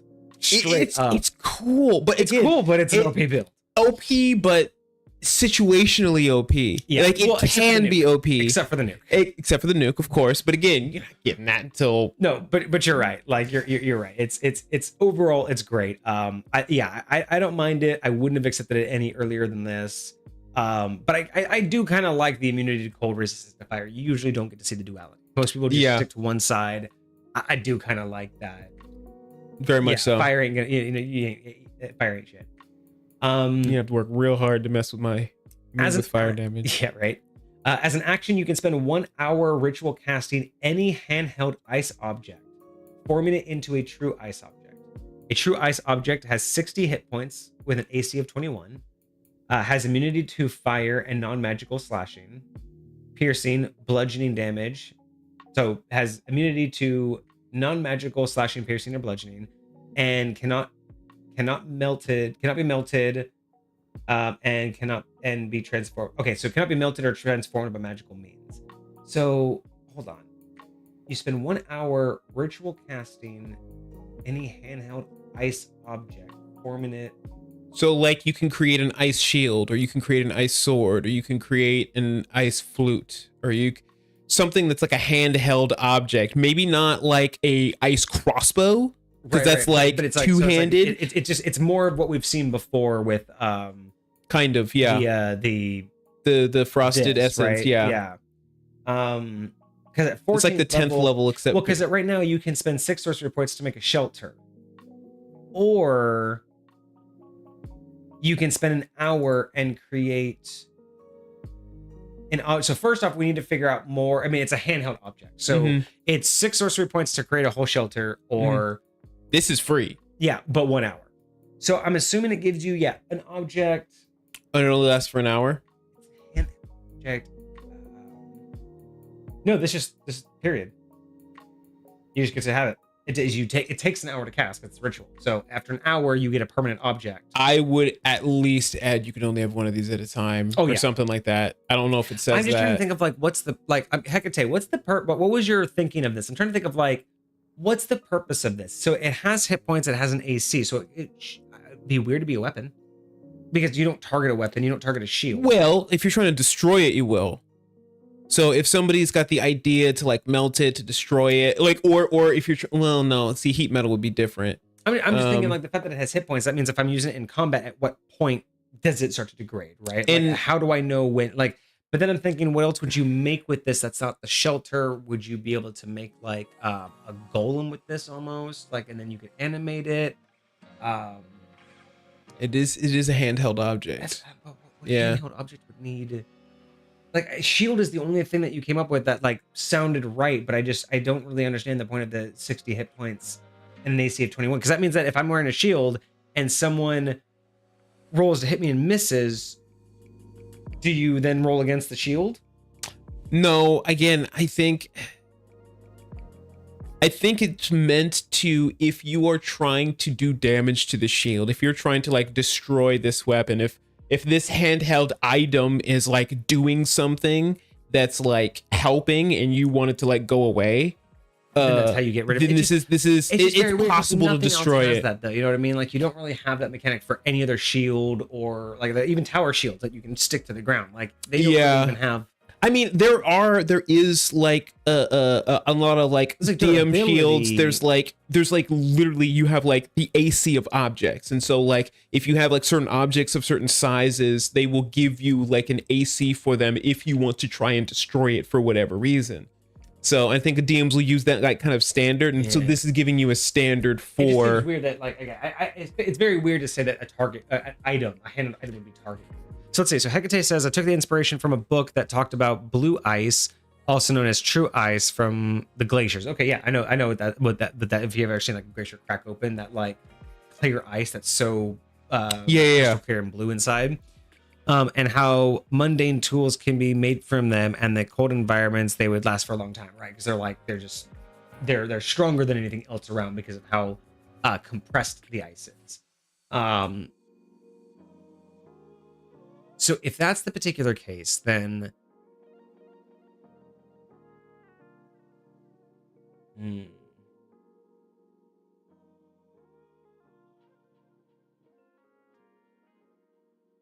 so almost what I would want this to do is say that you can spend an hour on this ritual casting. And I would say instead of creating an item, because you can, you already have this, right? We already have this ability here that talks about creation, right? I can either spend a sorcery point to create 5 pounds, two to create a sword or a solid object for 10 minutes, 4 to create, a structure for an hour. And I'm assuming that the time frames do the same thing. So I'm assuming that at this level, I can spend 1 sorcery point to get 5 pounds for an hour.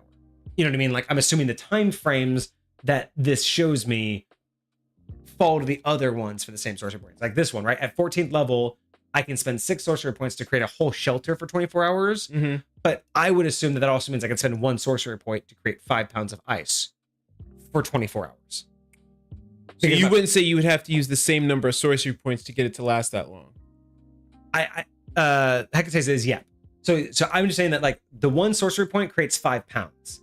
The time frame that it lasts, I think, is based on your level. Yeah, the sorcery points is the amount. I'm here for that. And I feel like that just makes sense, right? Like that means that I can spend 1 point, get my tiny little 5 pounds of ice, but that instead of lasting for 10 minutes at level 6, now lasts 24 hours at level 14. But it's the amount of ice I generated, which is what the sorcery points cares about. Got you. The amount of time it lasts is just, I think, my innate power that I put into it. That's how I would explain it. Okay, no, I'm here for that. I think that's what Hecate is saying that he said yep on. But yeah, so because Frost Essence gave you this ability, at multiple levels to create ice, I think that's where I'm getting a little bit weird that this is creating something. So what I would change is the verbiage of True Ice to, as an action, you can spend 1 hour ritual casting. And maybe this is the verbiage it was meant to, but I would change the verbiage into you can spend 1 hour to encase any handheld object in True Ice. The object increases in durability, has, basically you could say all the things like this would do, but the idea is you're basically just saying it in a different way. Interesting. You can take any item and encase it. If it's a weapon, you can say that it now Dude, imagine you're like sealing like a pot, like sealing something inside. That's my point, right? Like, so my thing is a handheld object can be encased in True Ice. If it's a breakable item, it has these stats, AC of 21, those resistances. Points, yeah. But otherwise, it's just like if it's a weapon, it gets extra damage. If it's an object, it gets us. Because that way, if you say casing in ice instead of creating, because when I think creating, I'm like, what object would I create that's handheld? They would attack. But if I can encase anything, I can essentially pick up a book. Dude, BBEG. I froze your fucking book, asshole. There you go. Cast a spell. Cast a spell in your frozen block of a book. That would be fucking hilarious. I'm actually curious if you could freeze it to something. Yeah, that would be crazy. Or but it would take you an hour though. Like you're sitting there for an hour doing this. Can you imagine someone goes to like grab their wand, you grab it first, freeze their wand in a block of ice, you can't connect to your wand now. Oh man, evil cleric, you freeze their holy symbol so they can't connect to their like that's what I want. Make it to where I can encase any handheld object in True Ice, shutting it off from the outside world. That would be insane. And if it's imagine if it's ice that doesn't melt, right? I can encase like a book, like the Necronomicon in ice, throw it in the ocean. It'll sink, and because of the pressure, it won't melt because it's True Ice. That would be kind of funny, dude. Interesting. So I'm looking at this and I'm almost thinking that I would like, especially at 14th level, maybe like 5 sorcery points to make this. Wait.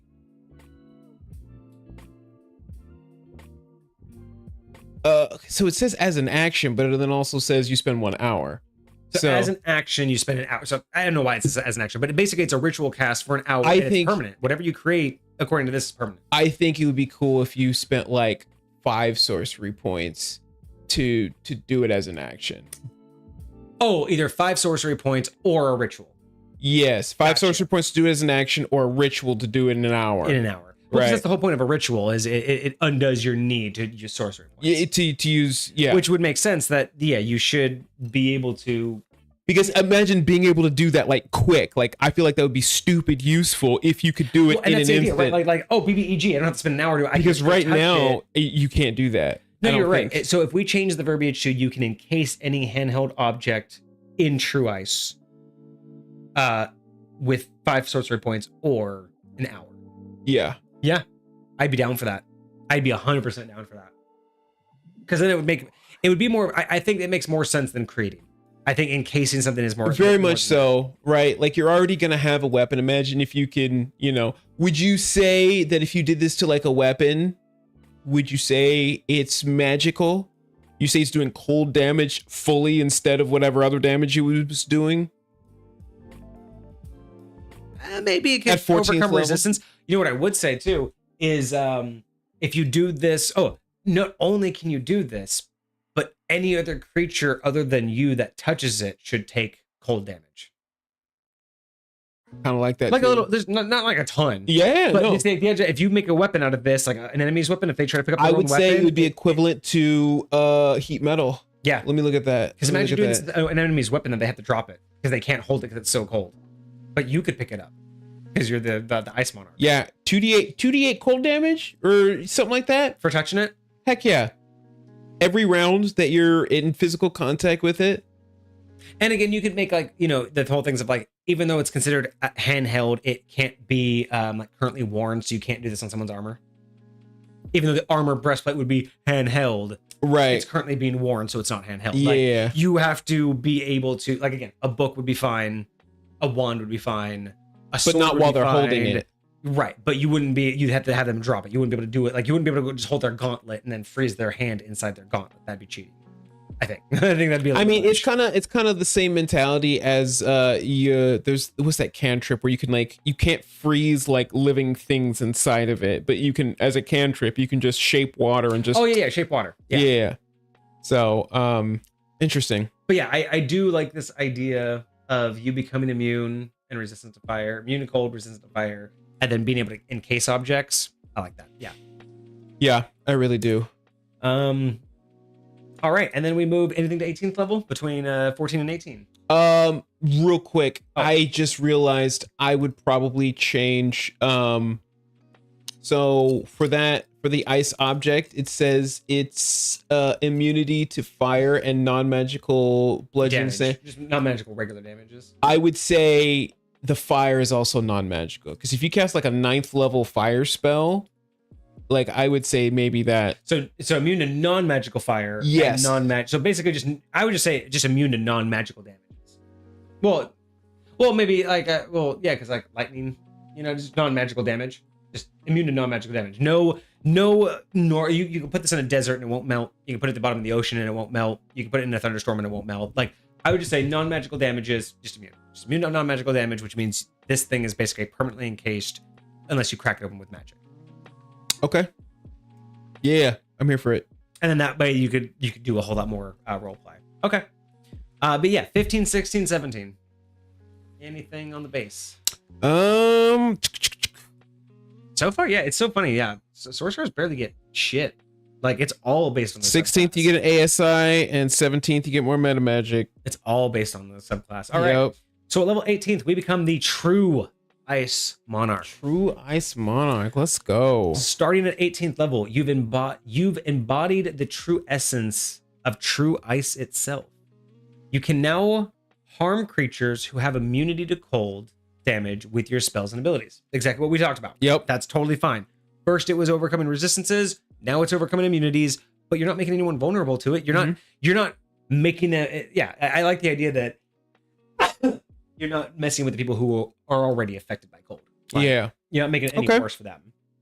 Okay, so as an action, You can spend 6 sorcerer points and exude a freezing aura that is a 10-foot radius centered on you for 1 minute.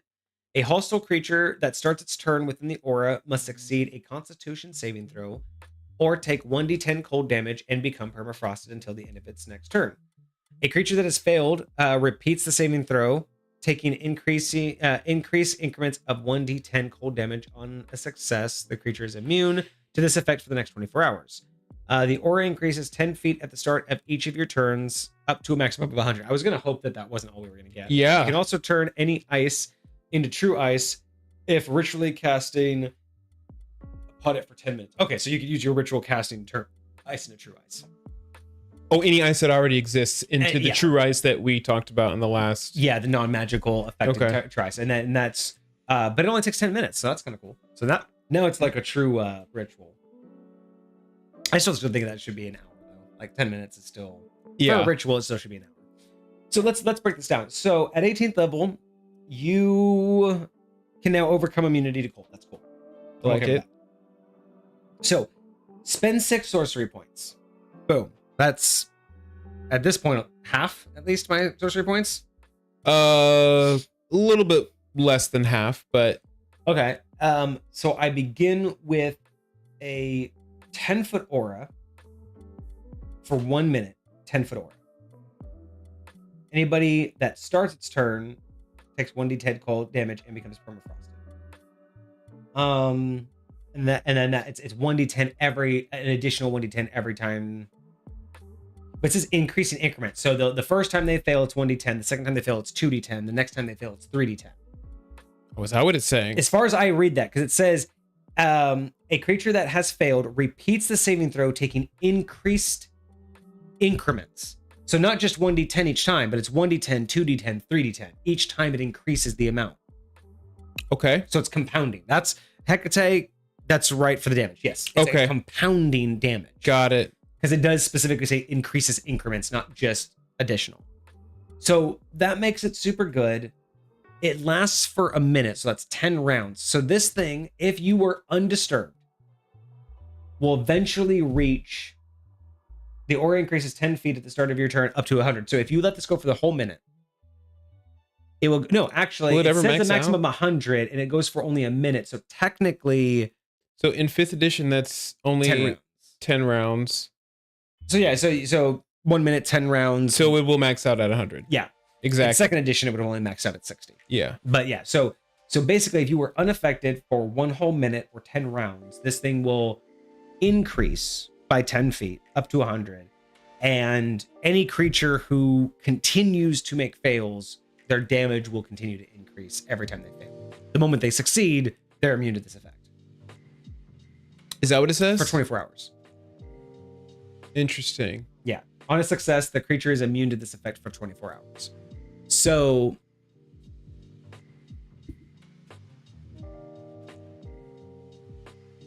I think the thing that it's missing for me is initial damage. It has no when they enter the field. Well, it says that a hostile creature that starts its turn inside this aura takes the damage. But when I cast this, that's 6 sorcery points. So you're talking about casting initial, not entering the field initial. Because I just when I cast this and this aura bursts out from me, no one's gonna take damage. I have to wait for them to start their turn. So for me, I just, again, this is my last ability. This is the ability. Now, I love this idea that I'm sitting there kind of like DBZ charging and you see this aura spreading and it's just freezing everything. I love that. But when I first cast this spell, it's kind of a dud at this level, like in my opinion, right? There's no spectacle here, and we always kind of like a spectacle. So yeah, my only thing here would be like when you spend 6 sorcery points for this, I would like the first thing that happens, whether it's in that 10-foot radius or I would like some sort of blast of damage to go out, and then this continue every round. Right. But at least that first 10 feet radius that I exude that freezing, I think that first 10 feet should be difficult terrain and do some start damage. Anybody within 10 feet of me should get damage immediately, and then this creeps out. For me at this level, if I'm casting this and I'm not doing, because again, action economy, right? If we're in the middle of heated combat, it's kind of a wasted turn, right? If I got to cast this and does nothing, but then I have to wait for everyone to start their turn in it, which means I got to get close, cast this, and then wait. Depending on the time frame, that doesn't feel as good as being able to cast it to back people off of me or do some damage, but then have this creep option to control the battlefield. I feel like for this level of a spell and this level of an ability, not spell, but ability at 18th level, I really feel that this should come out swinging. You know what I mean? It's too powerful of a level ability to not come out at least slapping the people right next to me around. You know what I mean? I do like that. I think the initial damage, even if the aura only starts at 10 feet, I think the initial damage should go beyond that. Because I think that's too small of a range. I totally was thinking the same thing, but at bare minimum, I wanted to do something against the people around me. But I was thinking kind of the same thing of like doing like a 30-foot blast that hurts anybody within 30 feet, and then the area around me begins to freeze. Like that's my initial idea. I just didn't have a good I didn't have a good way of representing what that actually looks like. I'll say this also presents the challenge of, like with so many other things, like I love Fog Cloud, but Fog Cloud is so good at screwing over all my companions because they can't see anything. Well, the question is this going to hurt all your companions too? It doesn't say anything about... I kind of want it to, but we all know that usually you have an ability to undo your people. So one of the things that I was considering is, because you're going to exude this ice, right? You're going to exude this cold and it's going to spread from you. I was almost wondering, what if when you first cast this, because it's the first 10 feet around you freezes, what if when you first cast this, any creature within 30 feet takes like an initial 1d10 cold damage as the heat is ripped from the surrounding area and compiles, like you basically like almost rip the cold into existence, but the 30 feet around you just drops in temperature while the part around you freezes. So it's like a knock-on effect, right? So everybody could technically get like cold damage by just the sudden temperature drop. Even though it's not freezing yet, it's just the shock to the system. Right. So that could be a way to explain lore-wise. I like that. But yeah, I 100% agree. I would like, if I'm spending 6 sorcery points, I love the idea that it's going to grow over a minute, but I'm sorry, it's not enough. Like, I've got to be able to have this spectacular attack do something right out the gate, right? I'd like to do more of a show than just sit there and slowly make the area around me. Because again, if no one's around me immediately, no one's going to get near me. The moment I start doing this, it's only going to take a round or two for everyone to just step away from me. Exactly. And yeah, they can run faster than this thing will grow. So in the right context, this won't help anybody. Like, I mean, you can technically run after them and maintain the same distance if that's what you're trying to do, but still, like, that's like, you can only run after one person. Like, this is and at that point, I'd rather use the line spell. Yeah, that was like the lightning one earlier. So it's like, I'm trying Hecate to... does say that's only intended for hostile creatures, which, you know, I can give or take. I honestly, I don't mind friendly fire, but I also understand everyone doesn't like it. So. I get not minding friendly fire, and I wouldn't as well if it wasn't so detrimental to the whole party. It would be like, I can't use this sometimes. I can't use this unless I'm okay with all my party members going down. Yeah. Like again, I don't mind fireball being like that, right? Like there are some times where it's suitable to be tactical. But fireball's range is 20 feet. This is 100 feet in all directions. Yeah. Like at the end of that minute.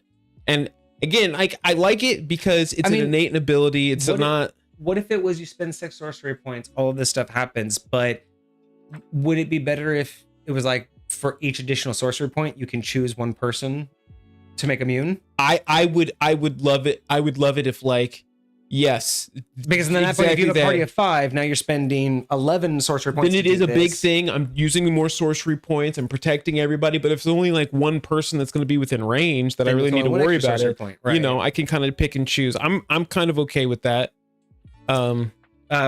Hector says when they were making this, I was always thinking of the spells that they made that can go with it, like Frozen Snap or Glacial Blizzard. Which again, yeah, it does make sense, but you know, trying to look at it in a vacuum, it does, it's always nice to look at the synergy and what else it could do. But to be honest, if my final attack needs other things to make it worthwhile, that's not really my final ultimate attack. It's just, it's like meta magic. It's just another supporting spell. Yeah. But this is level 18. This is like me manifest, right? I'm now overcoming immunities, but my big spectacular is just a slowly growing aura of cold. I do want to mention something. This build is weirdly been pushing elements of the character into melee combat, right? Creating swords, creating now granted you can do it on like ranged weapons, but like these other things like where when you get hit it does reaction damage to things, to people. So I'm curious if this is supposed to be like a hybrid, like mid to melee combat, kind of like how rogues are sometimes, where they come in and out. Think about swashbucklers. It's crowd control for sure. We know it's 100% crowd control and battlefield economy. Because I mean, you have like the blizzard, you have the cones, you have the line. Like a lot of this is working a mid-range battlefield for sure, but it's also controlling. Permafrost also says that they have disadvantage on attack rolls. Yeah, and dexterity. So it's like a lot of this is crowd control. I mean, man. yeah, if I'd say, especially if you're up in combat and like everybody around you is like always permafrosted, and you're just like keeping this like really good like debuffs on the enemies with this cold condition. I'd say, yeah, you could probably survive decently in melee combat out here. Gotcha. So Hecate says this wasn't actually really, when they made this, wasn't in mind for the final attack. It wasn't meant to be the spectacular finale. Mm-hmm. It was just meant to be yet another addition to help with the permafrost effect. It's basically just another thing. So we're looking at it from the person of, I've worked all of this way to get to this final thing, but it wasn't really meant to be a spirit bomb level type of concept, right? You know what? I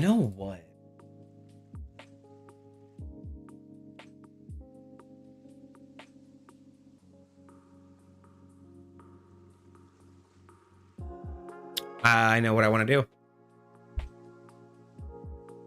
Hecate, you just called it out.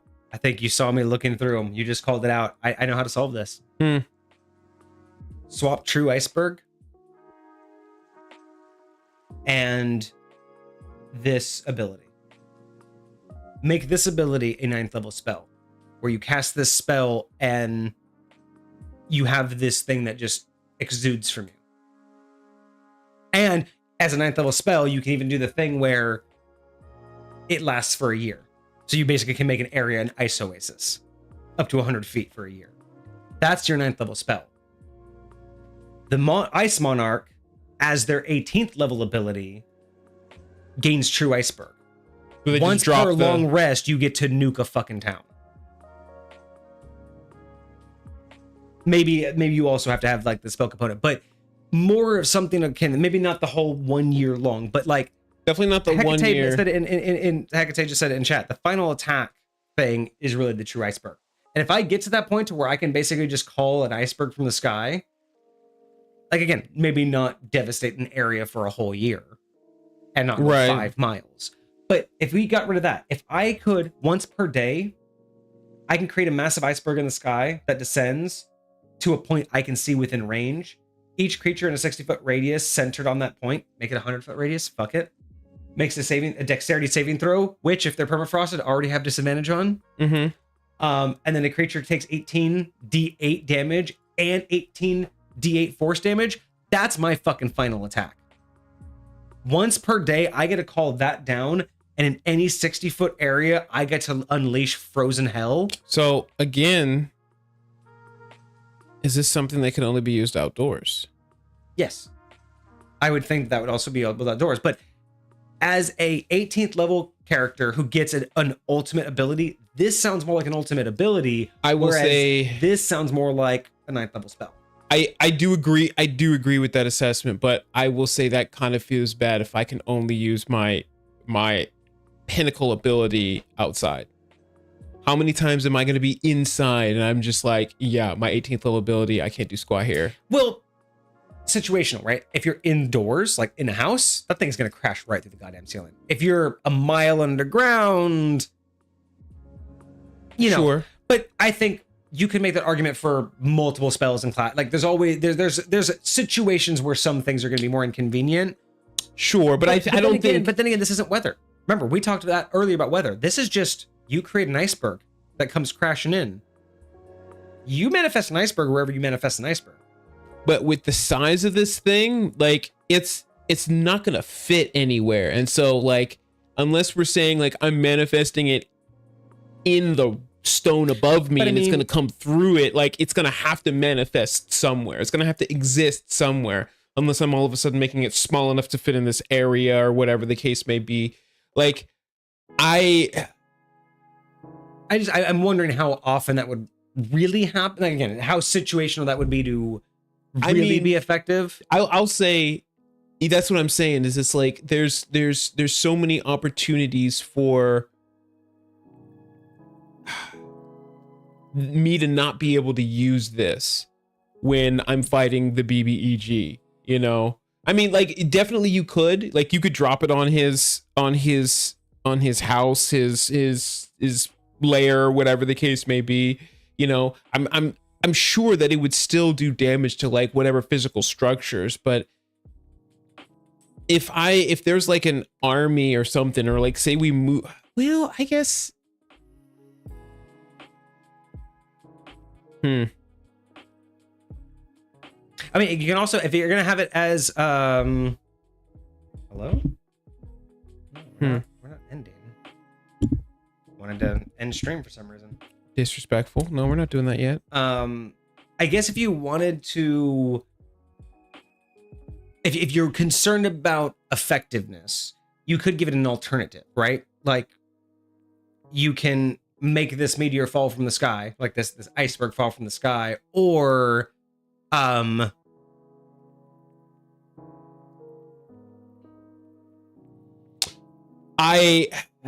it's really, you know, you have a good point. Yeah. I feel like when I'm looking at these two, it just, the idea of spending 6 sorcery points to just slowly make an aura doesn't feel right. It doesn't feel spectacular at 18th level, and it just doesn't feel like it's a pinnacle. The nuke thing I just think is already too powerful in general, but the idea of being able to summon that kind of a glacier does make sense. I would say I kind of like the idea of being able to send this like frozen shockwave out, and like anybody within a certain range like almost like freezes, not like dies, freezes, but like is frozen, right? And then they can like save out of it or whatever. Just being able to do something. But now, oh, here we go. How about this? So you take the ability, you know, you turn the 9th level spell into the thing, right? You do the 9th level spell and then up to 100 feet frost off of you. That's the 9th level spell. Okay, yeah. What was the ability? What we do is we take this 9th level spell, acts as is, but what was I thinking?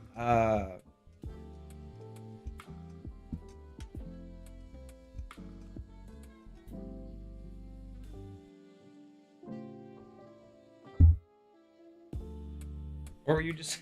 I was trying to find a way to like. I was talking about like having this like, the AoE. That's where it was. Yeah. Okay. So, alternative with the true Ice Monarch, or with the spell, right? Make this the final ability, and it gives you get 2 options.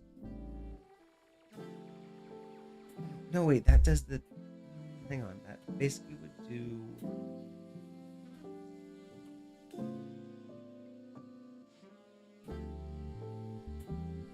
No.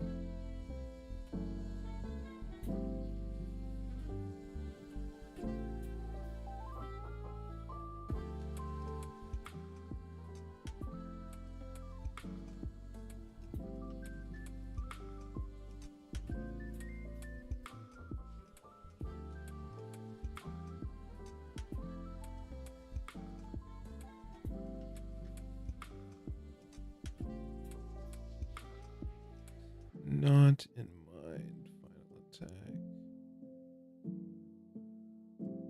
There it is.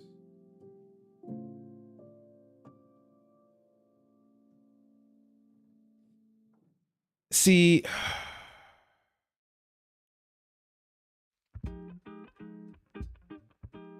Okay, how about this then?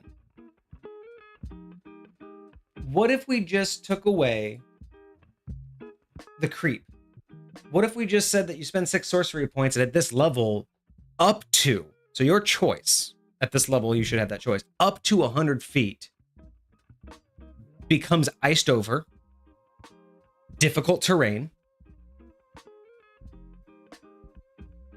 and so it's like, yeah, so difficult terrain.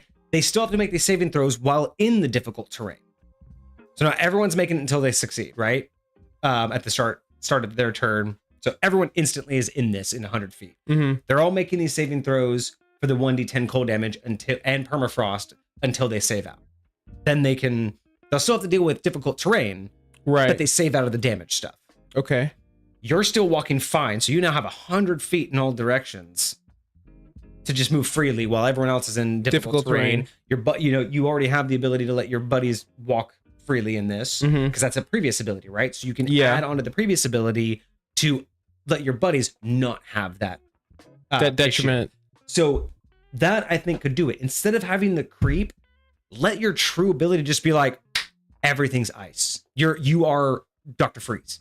Now you're Mr. Freeze from Batman. You just doing it that way, I would probably say that it's not something like it emanates from you, but it emanates from you this moment that you cast it, and it stays in that area instead of following you around as you walk. It's 100 feet in all directions, centered on you, and it just stays like that for 24 hours or 1 hour, whatever. Yeah. But I think that would make it better, right? It would because again, when it comes down to the final ability, we want something that's for show. We kind of want that. I feel like nearly a god. Yeah. But it doesn't necessarily need to be the killing blow. But being able to be in any terrain and instantly 100 feet in all directions, it's difficult terrain. Doesn't necessarily have to be like the stalagmites, right? Where it's causing damage. But difficult terrain instantly makes you guys have the upper hand. You being able to spend extra sorcery points to turn all your buddies immune to the difficult terrain is also something you can do already. So it ties in. Maybe you can even say that you can just, select your allies. But the idea that that the enemies are still taking these cold, and you can even have the progressive one. You can even have after every fail, they take an additional 10, right? So the first time they fail, it's 10. Oh, right, the right. next time they fail, it's 2d10, then 3d10. You can still have that. Yeah, I do like that. You just get rid of the creep because I don't want to wait 4 turns. Yeah, for it to actually reach them. Yeah. I should have, if I'm a true Ice Monarch and I am the embodiment, maybe 100 feet's too much. Yeah, but still, we can bring it to 60 feet or something like that. Instantaneously turning the BBEG's dungeon into an ice cave. Being able to use this is like, hey, we're all about to, we're all in the desert and we're all about to die from heat. Not anymore. We're in the, ice cave. Like we're in the middle of an ice field now, right? Like just being able to do that not only is just an awesome show of power, but that's a table turner. Like this doesn't turn the tide of battle. This is a strategic turn of battle. Yeah. But being able to instantaneously turn 60 feet in all directions into ice and difficult terrain, very much that so. turns the tide of the fucking battle. I like that. I like that a lot. And going back to what Hecate says, that would also really still stack very well with all of the other abilities. Very much so. And it plays along with the build. It makes it feel. It feels very right. I don't have to wait for it. It gives me something right out the gate. Every enemy will immediately start their turn in it. So I at least feel right. Even if every enemy saves out, at least I felt that hard hitting punch, right? I gave this ability, and at least at bare minimum, I was able to attempt to damage every creature on the battlefield, right? That's the feel good moment. Yeah. When you have these level 18 abilities and you want to unleash them, when we talk about that, everyone wants to shine. They want that. You don't have to. Not everyone has to have like a kill all, but healers want to heal the entire party, right? They want to be able to res 3 dead party members at a clutch moment. People who do damage want to damage 4 people all at once with one swing of their sword, right? A paladin wants to be able to bring down smite on 2 different enemies. A ranger wants to be able to hit more than one enemy with the same bow or the same arrow, or be able to triple shot somebody super fast, right? All the classes want to show off in their own way. And I think everybody wants that like blast move, we'll call it, right? Whether it's an AoE, right? They want that thing that, and I say blast move doesn't necessarily mean an AoE as in other people, right? But they want that like spectacle, you know, whether it's like an explosion, whether it's like a burst of light from the heavens, whether it's you know, coming up from the grave, just whether or not you were bloody and scratched, now you're clean. They want that moment that just gives a chance to be like, oh, fucking hero. I'm the badass. And being able to just snap your fingers and the room is ice. And everybody's slipping around. And all of a sudden the BBG's laughing. And now all of a sudden you're just walking through. No one on your team is slipping. Those are those moments where I'm like, that would make this character feel complete. Where it's like, because you've been telling me this whole time, I want to control the environment, I want to control the people, I want to control ice. And this is that moment where you snap your fingers and you just look at the BBG and go, you're in my world now. Like, that's a moment you want. Because, you know, you think about that, like that's what barbarians get to do when they rage. They rage, and it's that moment in the, you know, the enemy's eyes of, oh, okay. I'm about to mess you up, boy. And that's what I think we want. I'm glad you agree, Hecate. Again, all of this is always, you know, in good faith. But I think that would make this just feel better. Is let me change the whole room. Let me do a lot of damage. Let me not wait for it. And at that point, again, it's still based on saves. So it's not super OP because hell, you can save out of it. Save out. Everybody might have a chance to save out. And I don't do more than what? And I would say, so 5 damage. It says that once you save out of it, like you no longer are taking effects by it. Yeah. So I'm totally down for that. I would say that they're still affected by difficult terrain. No, that was my point. The only thing they save out of is the ongoing cold damage, but it's still difficult terrain regardless. Yes. They can't get out of that, but they will stop. They'll stop taking the 1d10 progressive. Right. But Interesting. And the permafrosted, because I think they should be able to save out of permafrost and the ongoing damage, because while those are still there, they're so fucked. Oh yeah. But if they can save out of those two, it's still difficult terrain. You still have the advantage, and everything. And so with the difficult terrain and permafrosted, that's again quartering your movement speed. Yeah, like and this think, is honestly this even. I mean, I know this is spend 6 sorcerer points, and it's kind of an ability, not a spell. But I also say make it concentration, because then it would help even it out too. You can have it as long as you can concentrate. You fucking the whole party. But if you get hit by a stray arrow or fireball, yeah, I can see that. I can see that. And well, how long are we saying this is supposed to last? This lasts for 10 minutes? No, technically this just lasts 6 sorcery points, and it just keeps spreading from you up to a max of it does. It's a radiant center on you for 1 minute. For 1 minute. Yeah, it only lasts for 1 minute. So it would still last for 1 minute, unless, well, I guess you wouldn't have to have concentration then. Yeah, don't bother with concentration. Just let it last a solid minute. Yeah, it's a powerful enough ability. I mean, yeah, no, that's crazy. It's definitely like a fight. I don't want to say ender, but it's like a you're using this in the final fight, like at the end of whatever it is going on. Yeah. Wow. This is fucking solid, man. 4-hour review. The first half of that was just the spells. It was just spells, bro. It was wild. That's good. No, hands down, this was absolutely beautiful. I knew I was gonna be excited for this one.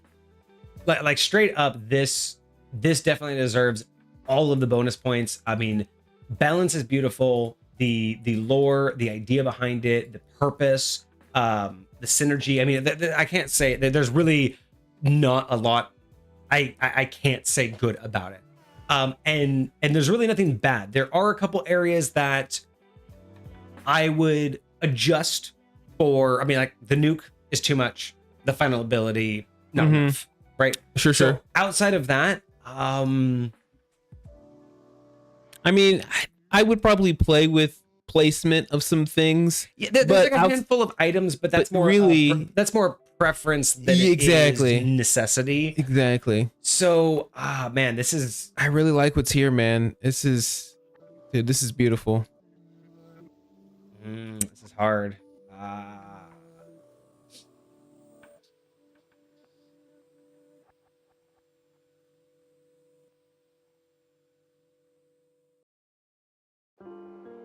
and it came with such a good proper spell list, a good additional condition.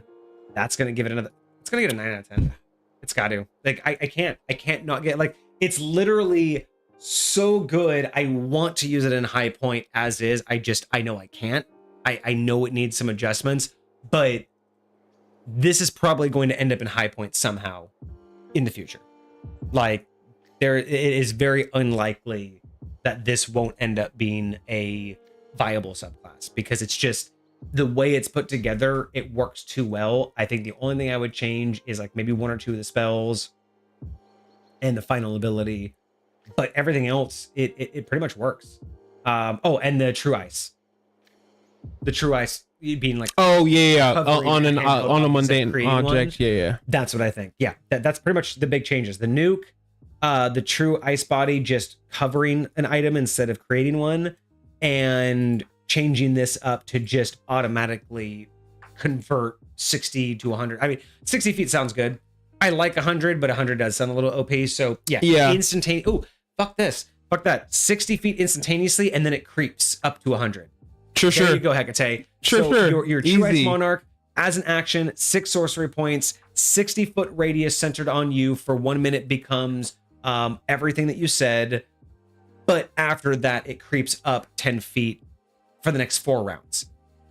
So 4 rounds. So it's 60 feet on the first round. The next 4 rounds up to 100 feet. So that's 5 rounds. Mm-hmm. And then it lasts for 5 more rounds at a max of 100. Okay. So you see what I mean? So yeah. It's like boom, boom, boom, boom, and then just sits there and then dissipates. Okay. Yeah. Awesome. You were very welcome for the review, Hecate. It was phenomenal. We obviously very much enjoyed it. So keep those coming. Des, if you were still here, please keep submitting yours. We are going to look forward to that compendium that you have submitted. We just got something in the Discord from Des. And yeah, we will be absolutely happy to take a look at that. Do we have some stuff from Des? Yes, we do. Looks like player options. Oh, it's the GM binder PDF. It is a GM binder, ladies and gentlemen. That is that. I wonder if Des is going to surpass Pokeniner, because Pokeniner is currently our highest submitter, right? Oh yeah. Because I think right now Cosmic has the most reviewed. I love what I have. I think the way that it is Cosmic has the most reviewed. Pokeniner had the most submitted. But I think Des, you may have just surpassed, depending on how big I will have to take a look. You may have surpassed Pokeniner on submissions. Gosh, I gotta remember what page I put. Is Cosmic still in the lead with most reviewed? Because he came in super early. He got so many in, very much so, way early in the game. But I don't know. He and Pokeniner have been basically. I mean, he hasn't submitted. So, for a while, so Pokeniner's been catching up. I have 19 total from Cosmic, and I have 15 total from Pokeniner. And how many more do we have? We still have like 9 or 10 from Pokeniner? No, that's total from Pokeniner, I think. Oh, total submitted, not total reviewed. Yes. Yeah, that's not total reviewed. So Cosmic still has the most reviewed, still and the by most like reviewed. by like a couple. All right, Des. Des, you could be number 2. Des has 3, not including actually there's one other. No, Des has 4, not including what he just submitted, because he submitted the Banshee Sorcerer class that I haven't written up yet. Oh, so that one's going to be inserted in there pretty quickly. And yeah, it looks like going to be posting their Gunblade support class tonight. Gunblade? Oh, what kind of support? What kind of subclass? Is that a subclass or is that its own class? What is it, Hecate? Give us a treat. Let it get, you got to give us a little bit of a taste. Gunblade. So that sounds. It sounds an like artificer, lightway, like an artificer. Or a ranger. That's fair. Actually, most likely it's going to be a ranger. That actually sounds more like artificer. Oh no, artificer. We had it right first time. Okay, cool. So we have that to look forward to. That is fantastic. So yeah, Hecate, thank you so much. That was an awesome review. Very so cool. much fun. Very, very well put together. You absolutely deserve all of that. And like I said, you would have had 10. I would have stolen it outright. Gracious. I can't accept the nuke, and I need to touch up those last 2 powers. But that's it. Thank you so much. That was awesome. Kage, let the fine people know what next Monday's item is. We will be here next Monday. Yes, indeed, we will. With very special announcements. You guys, I cannot stress this enough. It's probably not like the biggest announcement we'll ever make, Good morning, Hoylepa. Thank you so much for joining. Right at the last hour, we fantastic. We went 4 hours just to see you. But Hecate, you will have an average. Yes, absolutely. But yes, we will be back on Monday, and we should have a big, kind of two big announcements, one for you guys and one for Kage. So be here next Monday for that. I'm very excited because he won't be here on, most likely won't be here on Thursday, and I'm off on Friday. That's fair. Yes. So what is our item for next Monday? Next Monday, I believe that'll be the 26th, is going to be Unicron, which is a warlock subclass. Ooh, but that sounds like a patron. Unicron sounds like a patron. It is most definitely a patron. That? This was from Desmar. Oh, Dez. All right. Yes. So we get another one. So we get Dez's warlock subclass next week. Okay. And his last two were artificers and the rare construct heavy. And this one, though it's a warlock, it's still fairly construct heavy. Transformer Unicron. Okay, I'm really excited about that. Okay, so next Monday we have the Unicron. This Thursday, whether or not Kage gets to join me, I'll be continuing a little bit from last week, and I'll do the history of prestige classes. Very cool. And then we'll be back next week at our normally scheduled times with some updates. Hecate deserves an average. An average, yes. Let me get you an average, good sir. Let me me average see. and out of how many? I don't know how many they've actually submitted total now. Okay. All right. So from Hecate, it looks like this is the most up-to-date one that I have from you. So this is the last one of your submissions. You have a total of 5 submissions. And wow.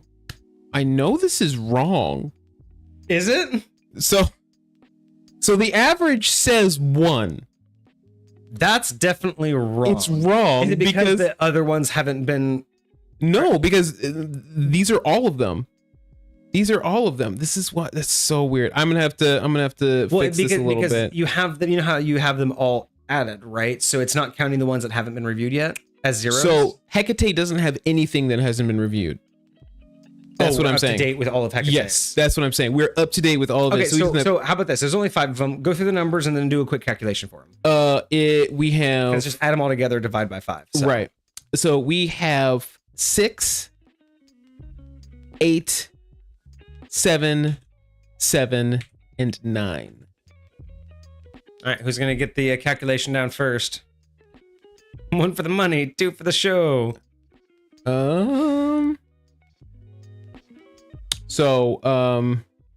yeah. So what's that average, everybody? Who's gonna get the calculation done first? I'm not doing it. It's definitely not. It's way too late for math for me. That is an 8. Hoylepa with the speed. Nice, very nice. There you go, Hecate. Your average high point score right now is an 8. Beautiful. All right, I'm wondering, should we do a leaderboard of who has the highest average? Should we just do like a submitter leaderboard? I would see. I've created a whole bunch of tables so far that allows me to dynamically determine all of these things, and awesome. so we should just do like a top 3 or a top 5, just like the top 3, like the top 3, top 5, like top 3. scores. Yeah. I like that. Yes, indeed. Oh, Hoylepa just guessed, but I mean, it sounds about right because 7.4. 7.4 is what 7.4 is what I returned. Hey, that's the official number, 7.4. All right, and we do like to do the point value sometimes. It happens. Okay, cool. Hecate, thank you so much. And there you go. You have your average. Well, that put us past the 4-hour mark. I think that's going to be plenty for us on a Monday. So Jen, just to let you guys know, we will not be here on Friday. I will be doing a new stream or a stream on Thursday to pick up, or we'll be doing another history of. We'll be back next week at our normally scheduled times. Join us next week. I will also post in the Discord, but we do have some very, very exciting announcements for next week, and I want to get as many people hyped about that. So join us next week. Otherwise, yeah, I hope you guys had a fantastic weekend. I hope you have a good week ahead of you. I'll be back on Thursday, and then otherwise, be great. The Discord's there. If you guys need anything, submissions, chats. Go check out those threads, guys. The threads are in the polls channel. Yes, go check those definitely out. Take a look. Give us ideas. No one is limited on just one post. So if you have 10 ideas, just post them. We're gonna those threads are gonna be up there for a while. If you don't have to, you can just keep posting 10 different messages. I don't care. We'll go over them when we are ready to do those streams. I just want to get those ideas out there as soon as possible. And we do have a couple more questions. I think we wrote a couple down, but yeah, we have a couple more things that we're going to ask you guys in that same manner. So keep an eye out for that. Link is in the chat for Discord. And if you liked what you saw today and missed anything, if you want to catch any of our other live streams, we have them all on our VODs channel on YouTube. So link is in chat for our VODs channel as well. Yeah, just keep an eye out, guys. We'll have many more updates. We'll be doing more. Aside from this weekend, we'll be doing more weekend streams in the Misfit Gamers Tavern. And just, yeah, as things progress, we are going to keep on growing. So we hope you guys will stay here with us with that. And yeah, just join us whenever you see us online, guys. But that's going to be us. Thank you guys so much. Have a good rest of your night. Hoilepa, have a great rest of your morning. Epic. Hecate, Dez, thank you all for joining and keeping us company. It's been fantastic. I'll catch you guys later. Cheers. Deuces, my friends.